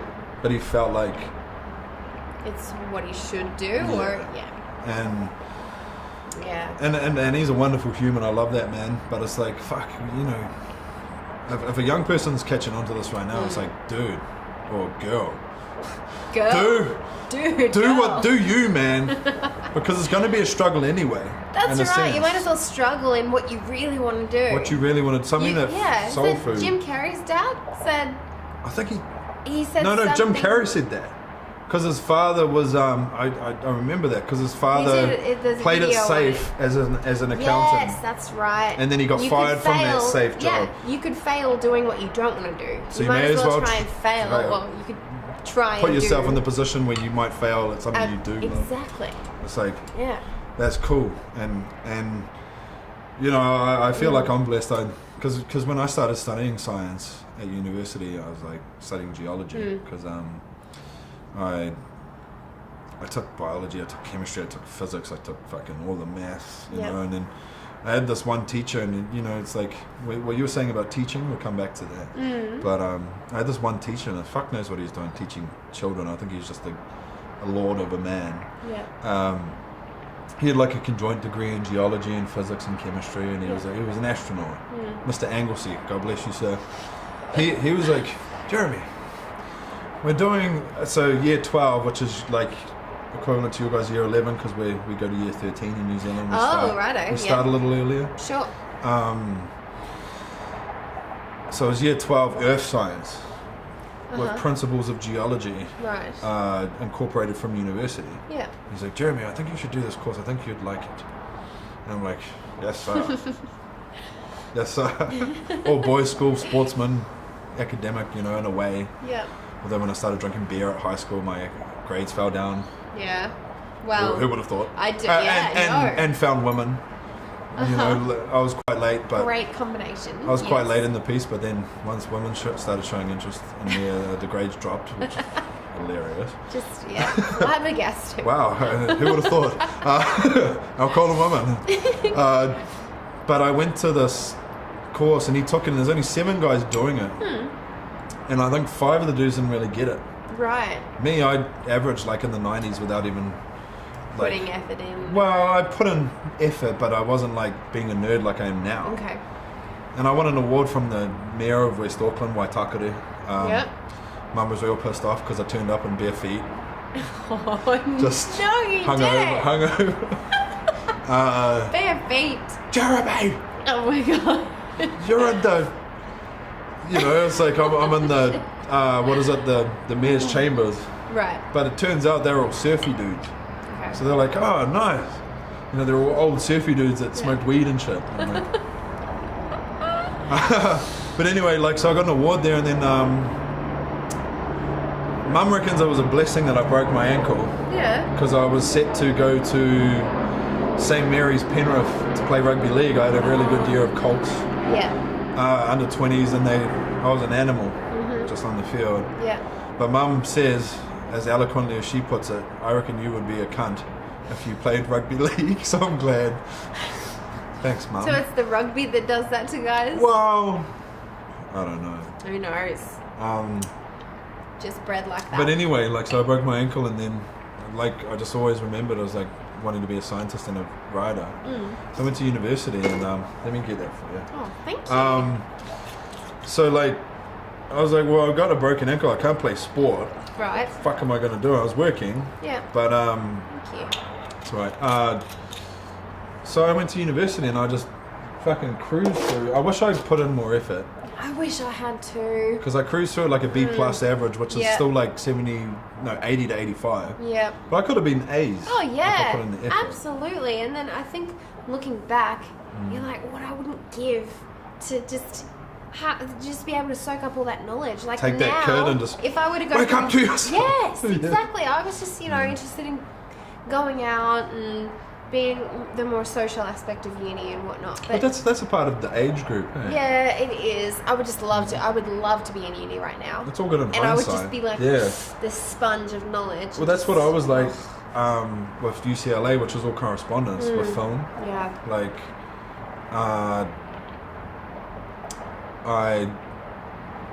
my final exams, I spent 70 hours awake. Just didn't want to sleep. Wow. I don't want to sleep. I wanted to spend every waking hour getting those perfect. And I had some, what is it called? Modafinil. So it's like a neotropic, not illegal. Okay. Yeah. Sure. Keeps you mentally awake. Yeah. And then there's coffee. Yep. But yeah, I turned up to like my stepson's birthday after handing in my last exam. Just everyone's like, "You okay, bro?" And I'm just like, you know, like, But yeah, it's like I just fucking loved like every minute of it. Yeah. You know, and my cinematography was my weak point. Like going into the final exams, I was sitting on a C-, which in America is 73%. Right. It's like you have to get 73 to pass at university in America. It's like, fuck. Wow. New Zealand, bro, it's 55 G's. I would have been set in New Zealand. So I was sitting on a C-, and my lecturer, who was the cinematographer for Ally McBeal and Star Trek and shit, he emailed me personally. He's like, bro, you got to do... Well, he didn't say it like I'm so eloquently putting it like a Kiwi, but... Fuck, bro, you gotta do this shit, eh? You know? Yeah. And I gave that so much energy, and I got 100%. Brought me up to an A-. Wow. 100%. That's insane. That's incredible. At my weak point. Yeah. But the funny thing is, I dropped the ball slightly on the other one, which I was averaging A, and went down to a B+. Yeah. And she was just like, "You look like you've just written this arrogantly," which I did. Like, she didn't hold back, man. Yeah. And this is the one I thought I'd do. Call you out on your bullshit. I like it. Oh, yeah, good on you. She was just like, and this is all stream of consciousness. You didn't even reference any material. This is just you, which is a no-no. Yep. I'm like, yeah, that's me. Yeah. Yeah, so, because I just thought, because what was that? That was like a paper on the film industry. Okay. So it's like the politics, Right. the studio system of the 40s, which is very interesting, and pre-40s, and then the renaissance of the 70s, and all that, and modern. And I was like, I got this. Yeah. My arrogance. Yeah. My arrogance. And then I think my final exam was like just scraped in, and then that brought my average down for that one. So that was like, but then writing, I just killed it. Yeah. Absolutely just annihilated it. Just killed it, like A+. So. That's awesome. Yeah, and I was just, but I I was 29, so, mature, apparently. Mature age students. I'd love to be a mature age student. Yeah. Love But that. you think you might study again, or? I don't think so. Too busy. And I'm very thankful that I'm too busy. I mean, you are studying in a way, but I mean... Oh, yeah. Yeah, at no, an institution, I think I'm probably done with uni, and I loved my 3 years at QUT. Loved them so much. Yeah. Nothing but good things to say, really. Yeah. But, I don't know. I think I'm just on to the... You've got it now. You know, you got the groove. Well, yeah, but my degree was so different to what I'm actually doing now. Like, it was, yes, great to have that theatre background, theatre foundations, history of theatre, yada yada, everything that we studied. But now that I'm in film, I don't know, I don't use a lot of it. You think it'll be a low percentage play to do anything like that again? Like now? Yeah, probably. I think just because there's momentum happening now, you know? Yeah.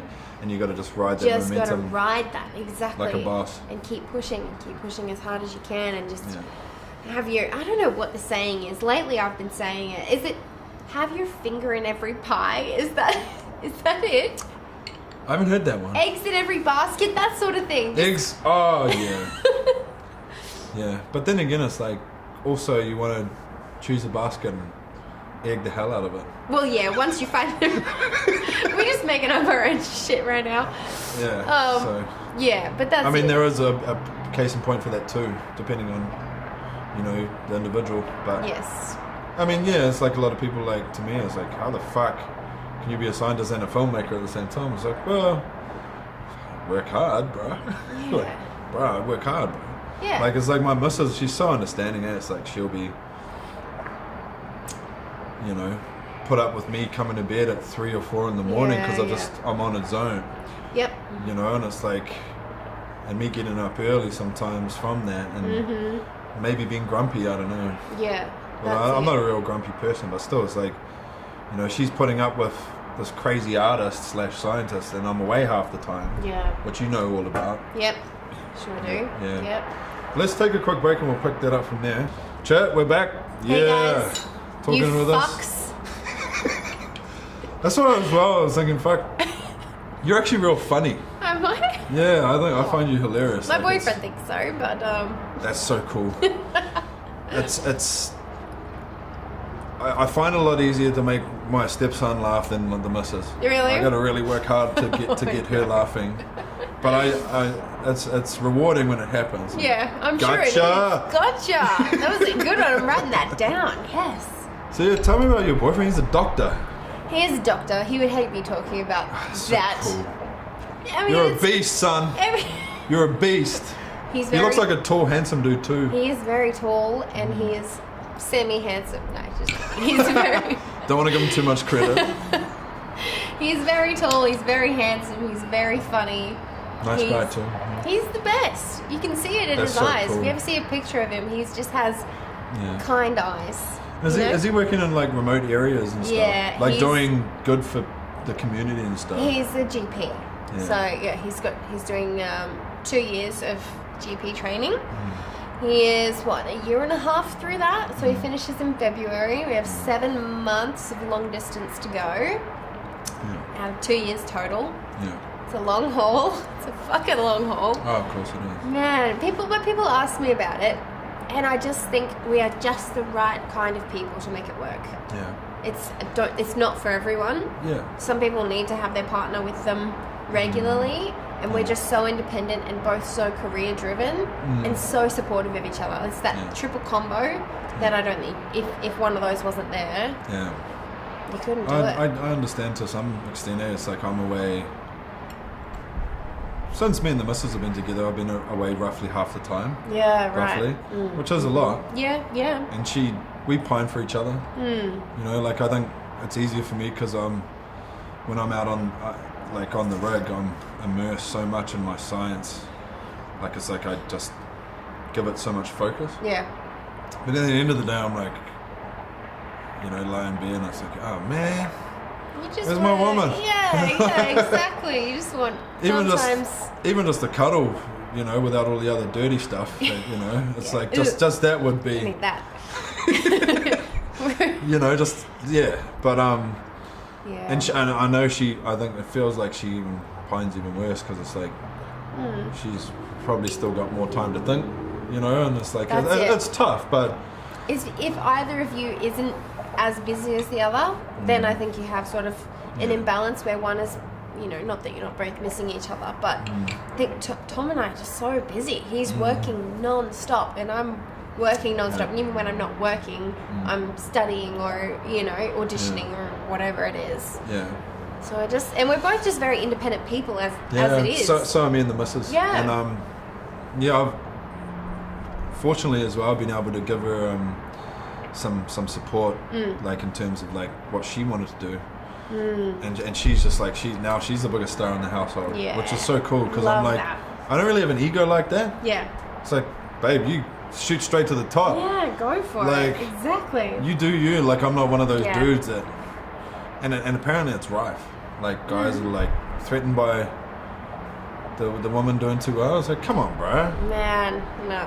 Don't be a dick. Exactly. You know? Yeah, no. You got a pair of testicles, use them. That's it. Well, be a man. That's right. Yeah. When Tom first wanted to go out to Long Reach, because it was his choice, he wasn't sort of sent there. Yeah. He wanted to go there. He asked me, "Is this going to be okay?" I've worked in Long Reach. That's a long way away. Yeah, it's it's the middle of fucking nowhere. It really, really is very remote. But I was just so supportive, which is different for me because in my past relationships I think I just had a lot of growing and learning to do. I was quite clingy and quite sort of attached. True. But with him, you seem so secure these days. Just from my humble perspective. That's just years of growing and maturing. Yeah, exactly. And so when he said to me, like, "Is this going to be okay?" I'm like, "Fuck yeah, go do what you want to do, and I'm going to do what I want to do." I feel like it could be a blessing in disguise. Absolutely. Oh, yeah. Absence makes the heart grow fond. You can't get sick of each other. I can't imagine not that he would have ever, intentionally held me back from doing anything in particular career-wise, but if he was here, I would have wanted to spend more time with him and maybe turn down a couple of jobs because, we're going out for dinner that night or whatever it may be. So the fact that I've just been able to, and him as well, just been able to dedicate ourselves completely to career, grow, money, whatever it is that defines your means you're success. The finish line. Yeah, exactly. I'll see you there, and we're going to live it up when we get there. We'll be alright, no. Yeah. You'd be like, whoa, fuck, now we've got so much time together. What the hell are we going to do? That's just going to be like, next year we're planning on living together after 2 years long distance, so. Is that all, like, you only been together for 2 years? No, we've been together for 4. 4 years. 2 years he's been away. So you're similar to me and Shiley. Yeah, right. There you go. Oh, it's almost very similar. Yeah. So what, the first 2 years he was in town? Yeah, well, he was semi in town. We've always sort of done long distance. When we met, he was living in the valley.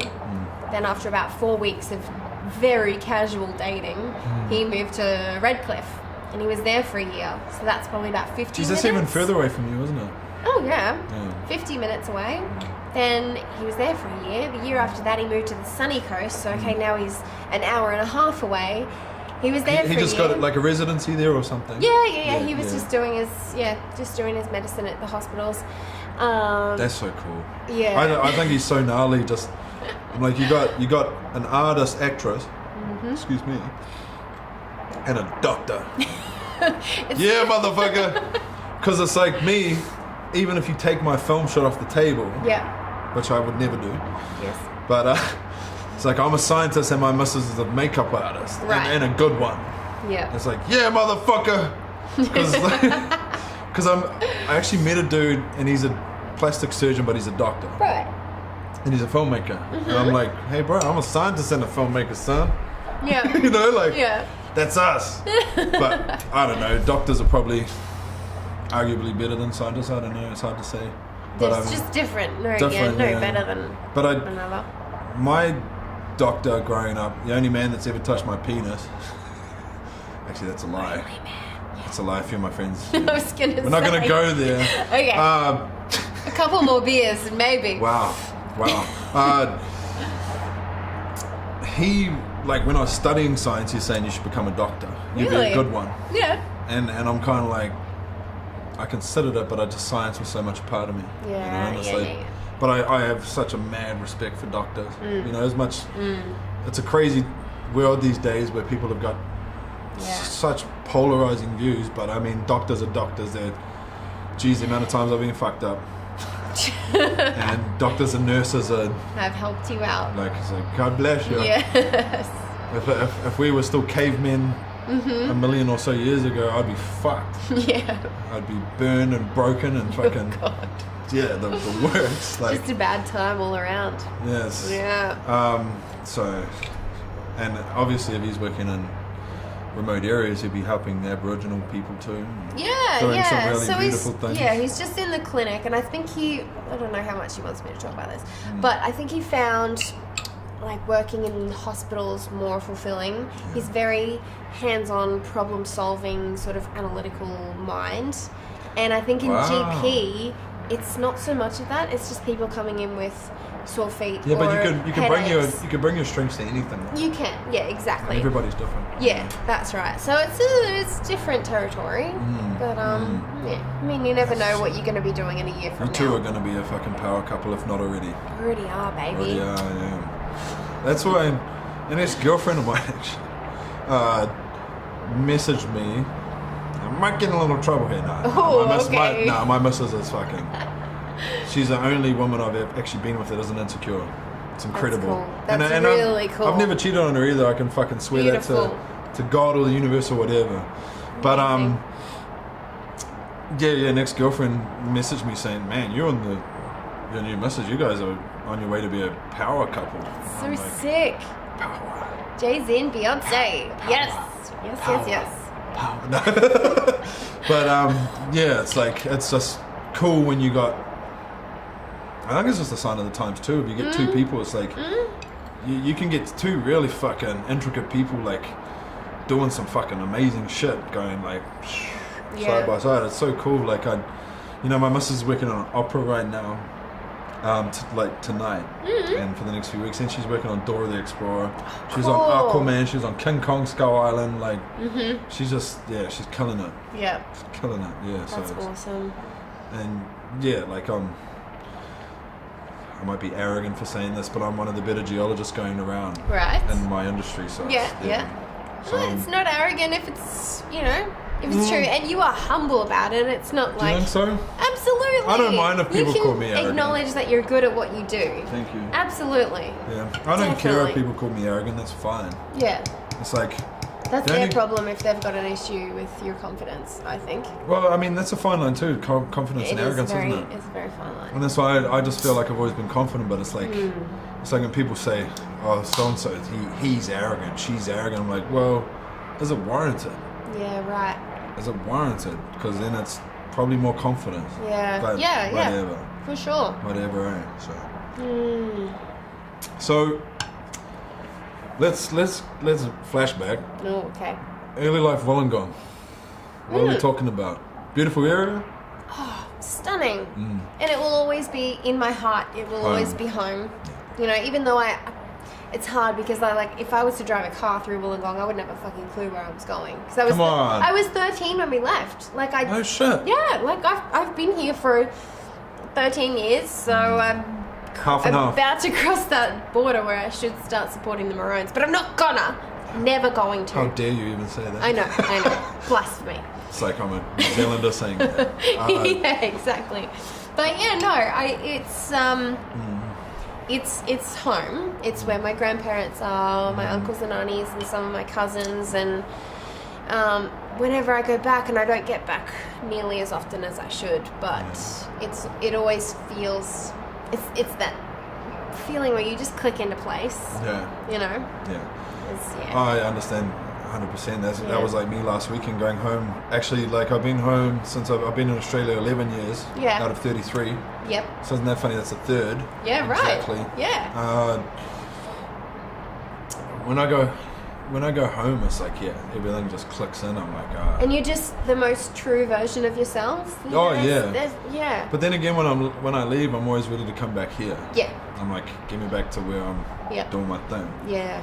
But it's like also like, it's humbling because of the people. It is. All my people are there. And that's where you grew up, and that's where I grew up. There's something really special about it. Yeah.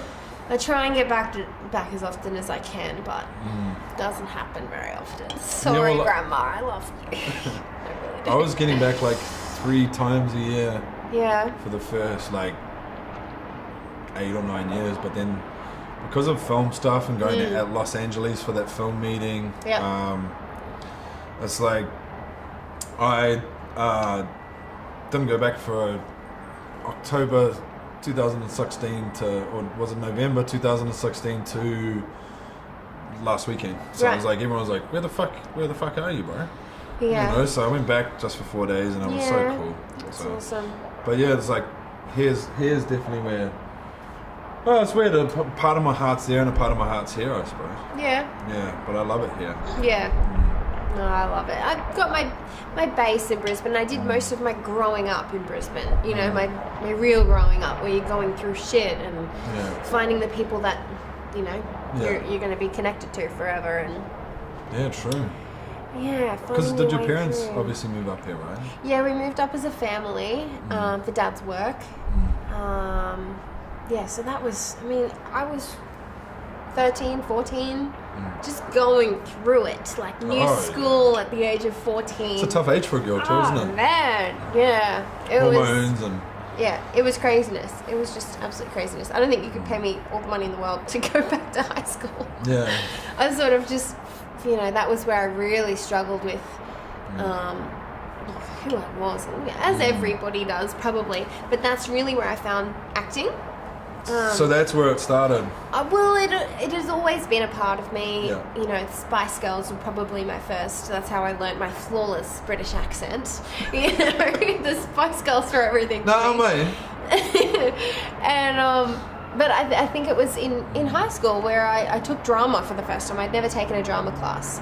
In Wollongong, I went to Wollongong High School of the Performing Arts, like the Performing Arts High School. For 1 year? Or? For 1 year, yeah, just grade 7, that was high school.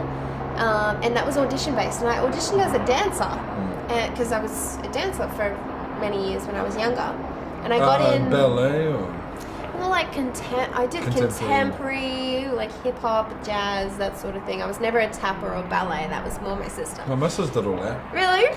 Yeah, but she won't dance with me now, and I self-proclaimed to be one of the finest dancers on earth. Is that so? She disagrees. Tom won't dance with me either. We're just going to start our own little dancing duo. We'll show you. But I imagine she's just like an incredible dancer. Yeah. But she's just, my missus is actually quite shy in the public eye. Yeah, so. That's but really cute. I want to like do ballroom dancing with her. Cool. I've always wanted to do ballroom dancing. Is that weird? No, that's awesome. Yeah. I've never done anything like that, but yeah, very cool. Yeah. But so, drama was like drama in high school was where I really sort of started to flourish, I guess, and sort of unhinge or connect to this other part of me that had always been there, but I'd never been given the permission to unleash. Yeah. And so when you're given a script, and I had the best relationship with my drama teacher in high school, Dale Partridge. I know you're out there somewhere watching. I love you. Thank you for everything. He made me promise that I would thank him when I won my first Logie. Wow. But just quietly, I think we're going to bypass that. I think we're going straight. Oscar. We're going Oscar. All the way up. All the way up. So we are returning. We're welcome back. Oh yeah, Wollongong when you moved here. Mm-hmm. And Partridge. Yes, Dale Partridge, my drama teacher. We would have to do like, practical sort of assessments in school. And oftentimes I was the only person to get an A+ in drama. Yeah. That's cool. Yeah, I mean, so that's when I started realizing that I might just be naturally sort of in tune with it. Yeah. And just sort of understood it in ways that I didn't understand maths or science. I dropped out of science first semester, grade 9. I know that'll break your heart. How dare you? No, everyone's stubborn. I had a really hot teacher for first semester, grade 9, who was teaching us reproduction. Girls think that way too? It was the only science subject I got an A+ in was reproduction, thanks to, I can't even remember his name, but God, he was... Girls think that way too? Absolutely. Oh, we're horrible boys. Man. There was like teachers were like, we'd literally sit there with boners, be like, I want to fuck Stop that it. teacher. Well, we didn't do that. Nah, But, we were the worst. But then again, we're an all boys school, and we're oh well, yeah, totally different dynamics then. If there aren't girls around, and our school's your like age. hood too. Right. It's like a hood school. Yeah. It's like one of those American ones, but without the guns. God. Thank God. Just other stuff. But yeah, it was Yeah. like it's interesting to see that. Yeah. Like girls still were like, Mr. So-and-so is so hot. Oh man. Yeah, that's still. Yeah. I thought Yeah, so. I thought as much, but Definitely. see, like sisters, my girlfriend or girlfriends in the past, you know, it's like, nah, we don't think like that. It's like, come on. Please, ladies. Come on. Ladies. Yeah. That's a funny one. Oh, there you go. So what? He was so yeah, you dropped out of science and you knew you were just more of a creative. Yeah, my subjects in grade 12 were English, maths, dance, drama, music extension. That's cool. That's all I did. All I gave a shit about was the arts. Yeah, you know? I mean, you can be a genius. Like a genius isn't a genius in general. A genius is a genius at something. Yeah. Come on, like. Yeah. It just so happens that geniuses are more recognized than say my fields, Yes. like science yeah, and maths. exactly. But a genius is a genius, no less. Not that I'm calling myself genius, but good at Eventually, / enjoyed a lot. Eventually, you might go down in the history books as one. Well. And if We'll see. if that's what happens, then that's all that counts. Yeah. If not, then it's like, well, who cares? Well, yeah, all that counts in the end is that I had a fucking good time and I lived my truth. I think that's what that counts for me at the end. You know what it is? I came to a realization too with studying science, just like the incredible infiniteness of like space. Dude, that shit fucks me up on the daily. Like what? Like you think about it and just. If I get out of my car and I'm driving late at night, I get out of my car, and where I'm living at the moment, it's quite it's quite remote, so you can see all the stars, and it just. I'm a star geek. That happens to me at Self-proclaimed work. star geek, and you just literally stand there, and where I am, there's sort of bushland here and bushland there, a couple of houses, but it's pretty remote. There's less smog there, so you can see. Yeah, you can see everything for as far as you can see, and I just stand there and I just let myself feel so small. Oh yeah. And I fucking love that. We're so insignificant. Oh, I get off on that shit, you know? We're just feeling insignificant. We're so love it. insignificant. We are. We're Oh man, none of this means fucking anything. If it does, it's still like a little meaningful. Oh, it's meaningful speck. to us, but in the grand A little scheme, meaningful speck and infinity. Yeah. Like it's like you want to become humble if you're not already. Immerse yourself in geology because that's what I studied. Like literally, I can tell you almost everything from what we know about the Earth from origin to now. That's so cool. And it's like holy fuck, holy fuck, bro. You know, what are we gonna get? Well, 70 to 80 years maybe, but then we might be lucky and get like 110. If we're lucky, that's maybe. Right. But that's still like a little speck and like the infiniteness of time and space, and it's huge. And it's like, you know, we're a little meat rocket carrying a little soul on a piece of rock traveling through infinity. But what's important is that soul. That's the biggest part, even though we're a big walking meat bucket or whatever you call it. And I think it has to go somewhere afterwards. You know? Yeah. And we all have our different ways of. Oh, that's incredible. It's like statistically, it's very probable that there might be an alternate me and you somewhere in an I fucking love that. galaxy. I hope you're doing well, alternate Tahlia. Doing what we're doing right now. You do you, boo. Get him. Yeah. If that's what you're into. If like, not, still. That's just a statistical probability. It's so cool. How fucked up is that? It's fucked up on a huge level, yes. Like, you know, like what would I do if I met that Jeremy over there? Like, there's a movie about that. Have you seen Another Earth? No. Oh man, you need to watch it. 2011. 2011? Brit Marling, yeah. I So feel like good. me and the other Jeremy will fight to the death. Jeez. And I feel like I'll win. Depends what other Jeremy is like. Alternate universe Jeremy might not be like you. It doesn't matter. Like, no Might matter be what a real advantages waker. he'd have, I'd find a way. Yeah. And he'd be gone. And then I'd probably eat him. Like my ancestors did. Yeah. They'd be like, geez, that's deep. That's out there, right? Yeah, man. I don't know where we're going here. We're just diving straight in the deep end here. Yeah, but I mean, that's... Isn't it funny? It is. And But to- I'm really big on law of attraction, and that's Yeah, me too. That's what sort of drives me in every day. When I meditate, that's what I focus on. That's my sort of Me too. method. You met my mum briefly, yeah? Yep. She's Buddhist. Yeah, right. I was brought up Buddhist, so Really? we're big on meditation, and Sick.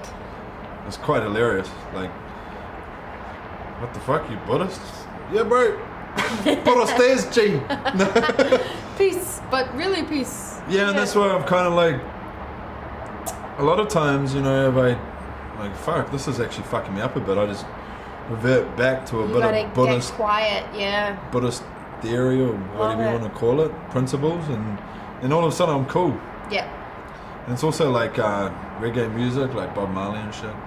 That helps. That helps me.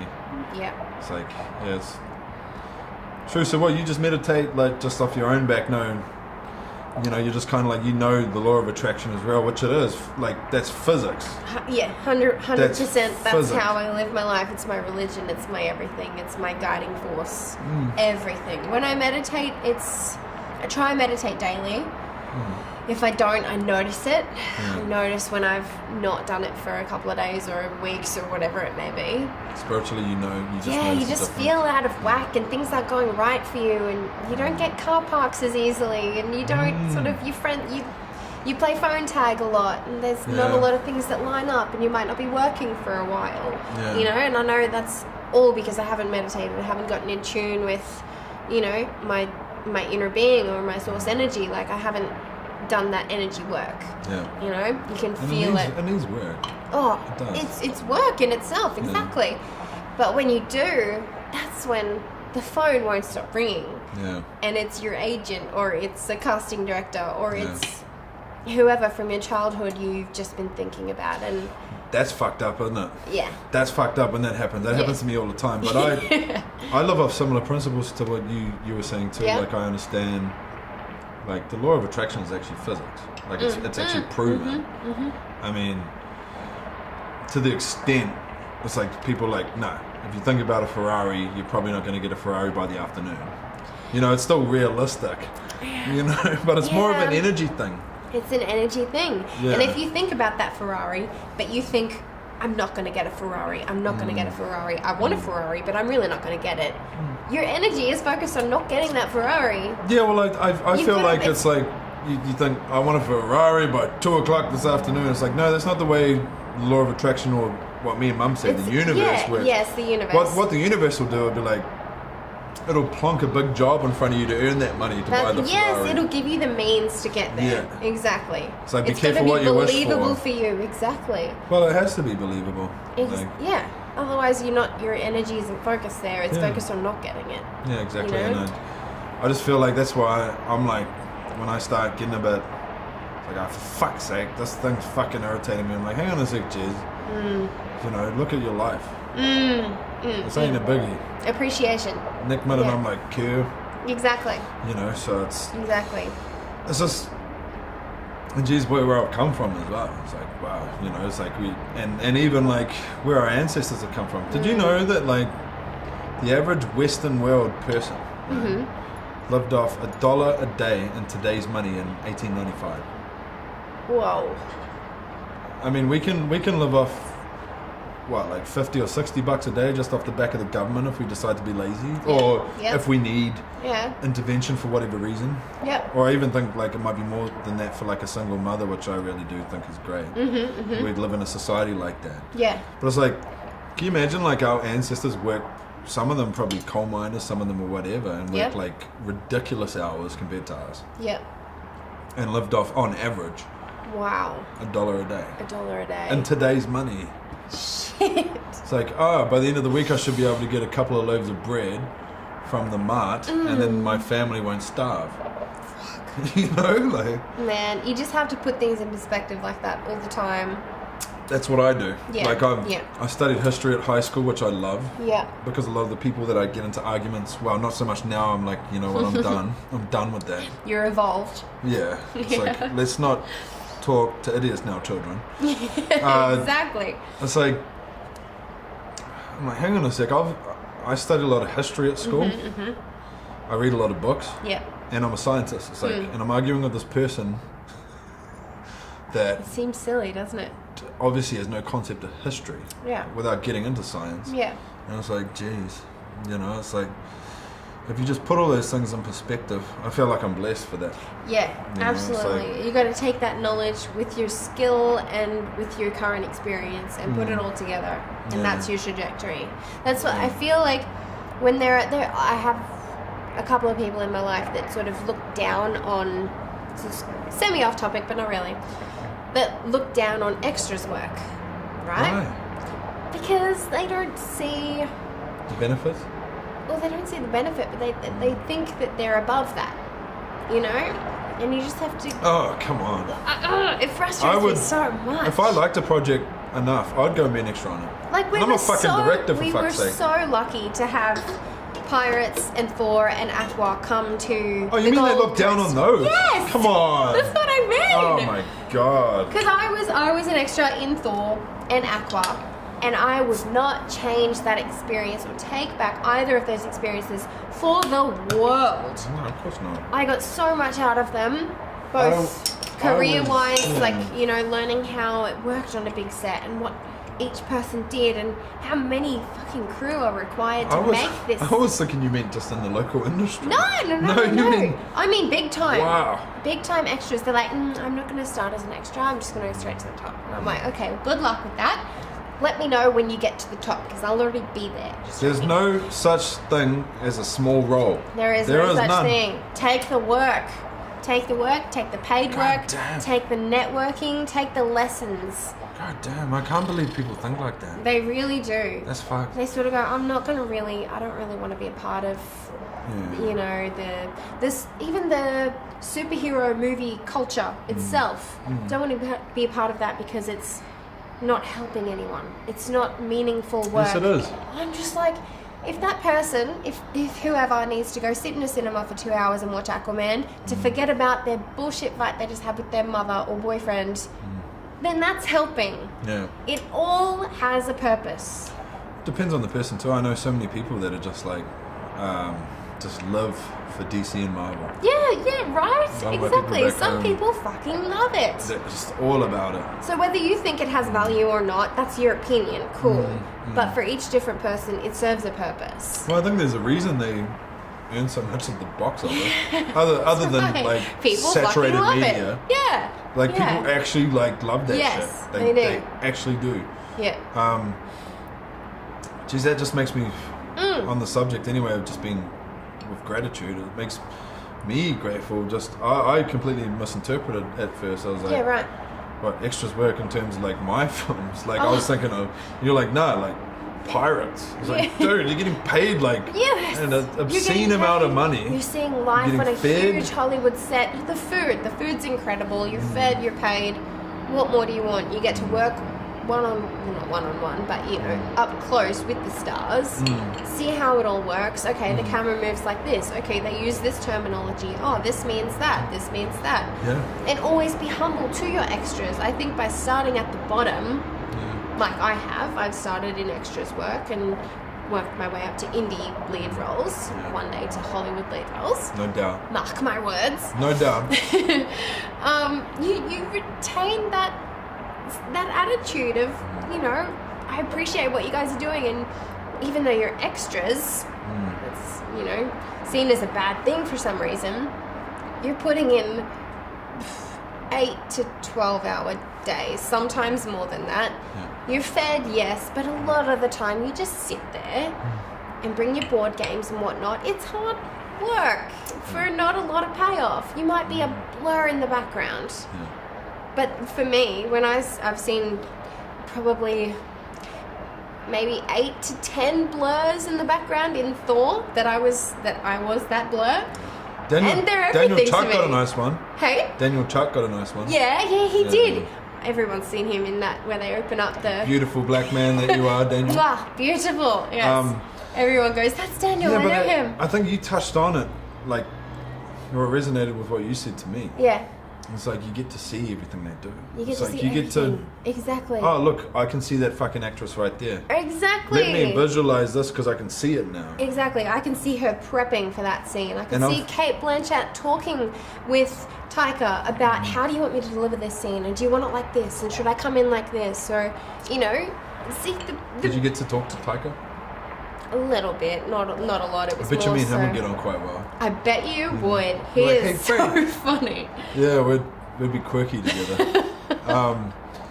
But yeah, I mean, you get to, like, even as an extra, you get to see it from the periphery, which is still like a magical experience. Like, fucking honor. Yeah. Me seeing that in a Disney film when I was 17 was huge for me. Yeah. I was like, this is the way it happened. You're a part of it. Like, fuck. And the best you can do is just, if you want to get to that, you know, leading role status, is start as an extra, work your way up through the indie scene, get better and better, make more contacts, make more networks. Yeah. Then you'll fucking get there. You I know? was lucky too Persistence. to get on that one. Yeah. I was lucky. Because what am I? 1.82 m, which is a shade under 6 feet tall. Okay. The lead actor was 5'7", so he didn't want me near him. Oh, okay. It was one of those, like the Tom Cruise effect or whatever. Fair enough. But yeah, no. So I was like the tallest extra there too. It was weird. Yeah. Because I'm a pretty average dude, like height-wise, but yeah, like, I mean, extras work these days, I think it's changed. It's like, you know, it's, and I'm so lucky. Like with Alpha, we had a boxing scene where we needed a heap of extras. I remember I read the script. Yes. Yeah. And we had over 2 days we had more than 100 turn up, just because they're passionate about being in the film industry. And I had extras afterwards, like, having photos with me, so happy to be on set with me. Yeah. And I'm like, God bless you, young little... Love that. You young little gorgeous thing. They're like, can I get a photo? I'm like, oh, fuck yeah, you can get a photo with me, it's fine. Yeah. And I'm just like... You people are what makes the film industry go round. I'll just tell you right now. You ones that are the most passionate. Yeah. I mean, we can say a lot about the yous and, you know, the people like you that are just, like, love being in films and, like, put in a great performance and are skilled enough to do so. Right. But those people that turn up, like, just to be an extra. With such little reward or little to show for it, but just the experience, they're there in the thick of it. Fucking God bless them. Love that. Like, cheers to like, the extras. What the fuck would I have done without, like, at least 40 of them, 100 turning up? Yeah. Like, what the hell would I have done? It's like, we're gonna green screen everything. Fuck. And it's like, I feel so indebted to those people as much as anybody. You know, and it's like, some of them too, it's like, I've kept an eye on them. Yeah. You know, their progression. Like, I'm funny like that. Yeah, their progression is... I'm watching. It blows you away. We're watching you. I'm watching. I was at a table read for the new feature I've just been cast in the last week. I got offered the role. And we were at our first table read, and none of the other characters have been cast yet, except we cast one this morning, actually. Shout out to you, Chris. Can you say much about the film? No, I can't say much about it yet. We shoot in April.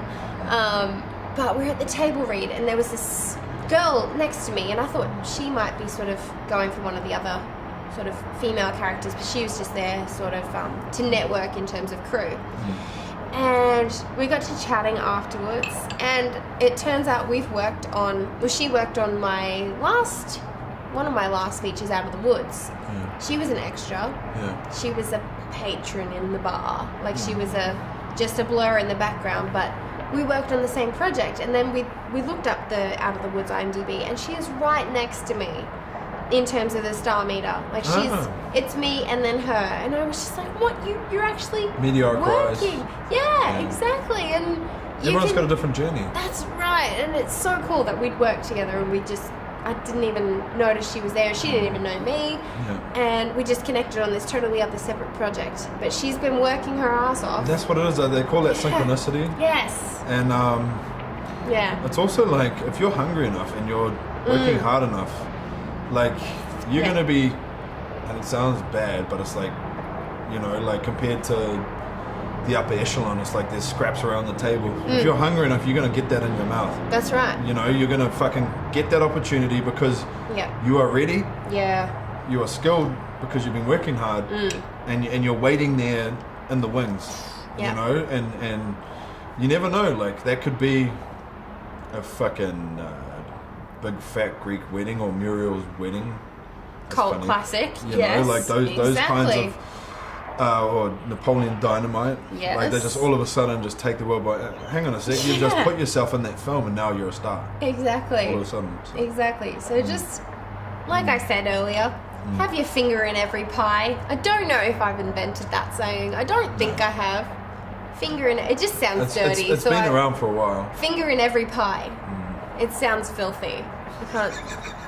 Does it? It does. Oh, you mean hygienically? I don't know. Take from it what you will. As long as you wash your hands, I don't see the problem. And eat the pie. Don't let a good pie go to waste. Yeah. Especially if it's steak and cheese. I was thinking more like blueberry. Ah. Yeah, I like blueberry. Tarantino. Blueberry pie. Yeah. You forgot my fucking watch! Yeah. Oh dear. We're not going to let this turn into a quote All of a sudden we're going to do that. Boom, Tarantino quote off. Yeah. Yeah, no. Royale with cheese. Oh god, we could sit here all fucking day. But yeah, anyways, I think we should cap it off now. Yeah, I think so. We could probably keep this going for like 10 hours. I know, we could just keep going. I mean, there's still another whole bottle of wine. Would you believe it? How many times have I topped up with this wine and there's still more? So. Probably a few. Yeah. We should do this again soon. Definitely, man. Like I'll do a couple more podcasts and we'll do another one. Yeah. Fuck it, may as well. Like for sure. I need girls on here. Just get together and talk shit. Yeah. With a feminine twist. If you girls out there, I need to do more with girls. I've done 6 podcasts with dudes. So not enough. Like not enough girls. Yeah, I need to even it up somewhat anyway. I think so. Agreed. Thank you so much. Thanks, Jeremy. Awesome. Thanks, guys. Go fuck yourself. You fucks. Yeah. Awesome. We did it. Cool. Isn't it funny, like, just doing it, like, you don't know where it's going to go, but it'll go. That's it. Yeah. You're a good talker as well, Jeremy. You're a good It's about trying to shut the fuck up for me. That's the problem.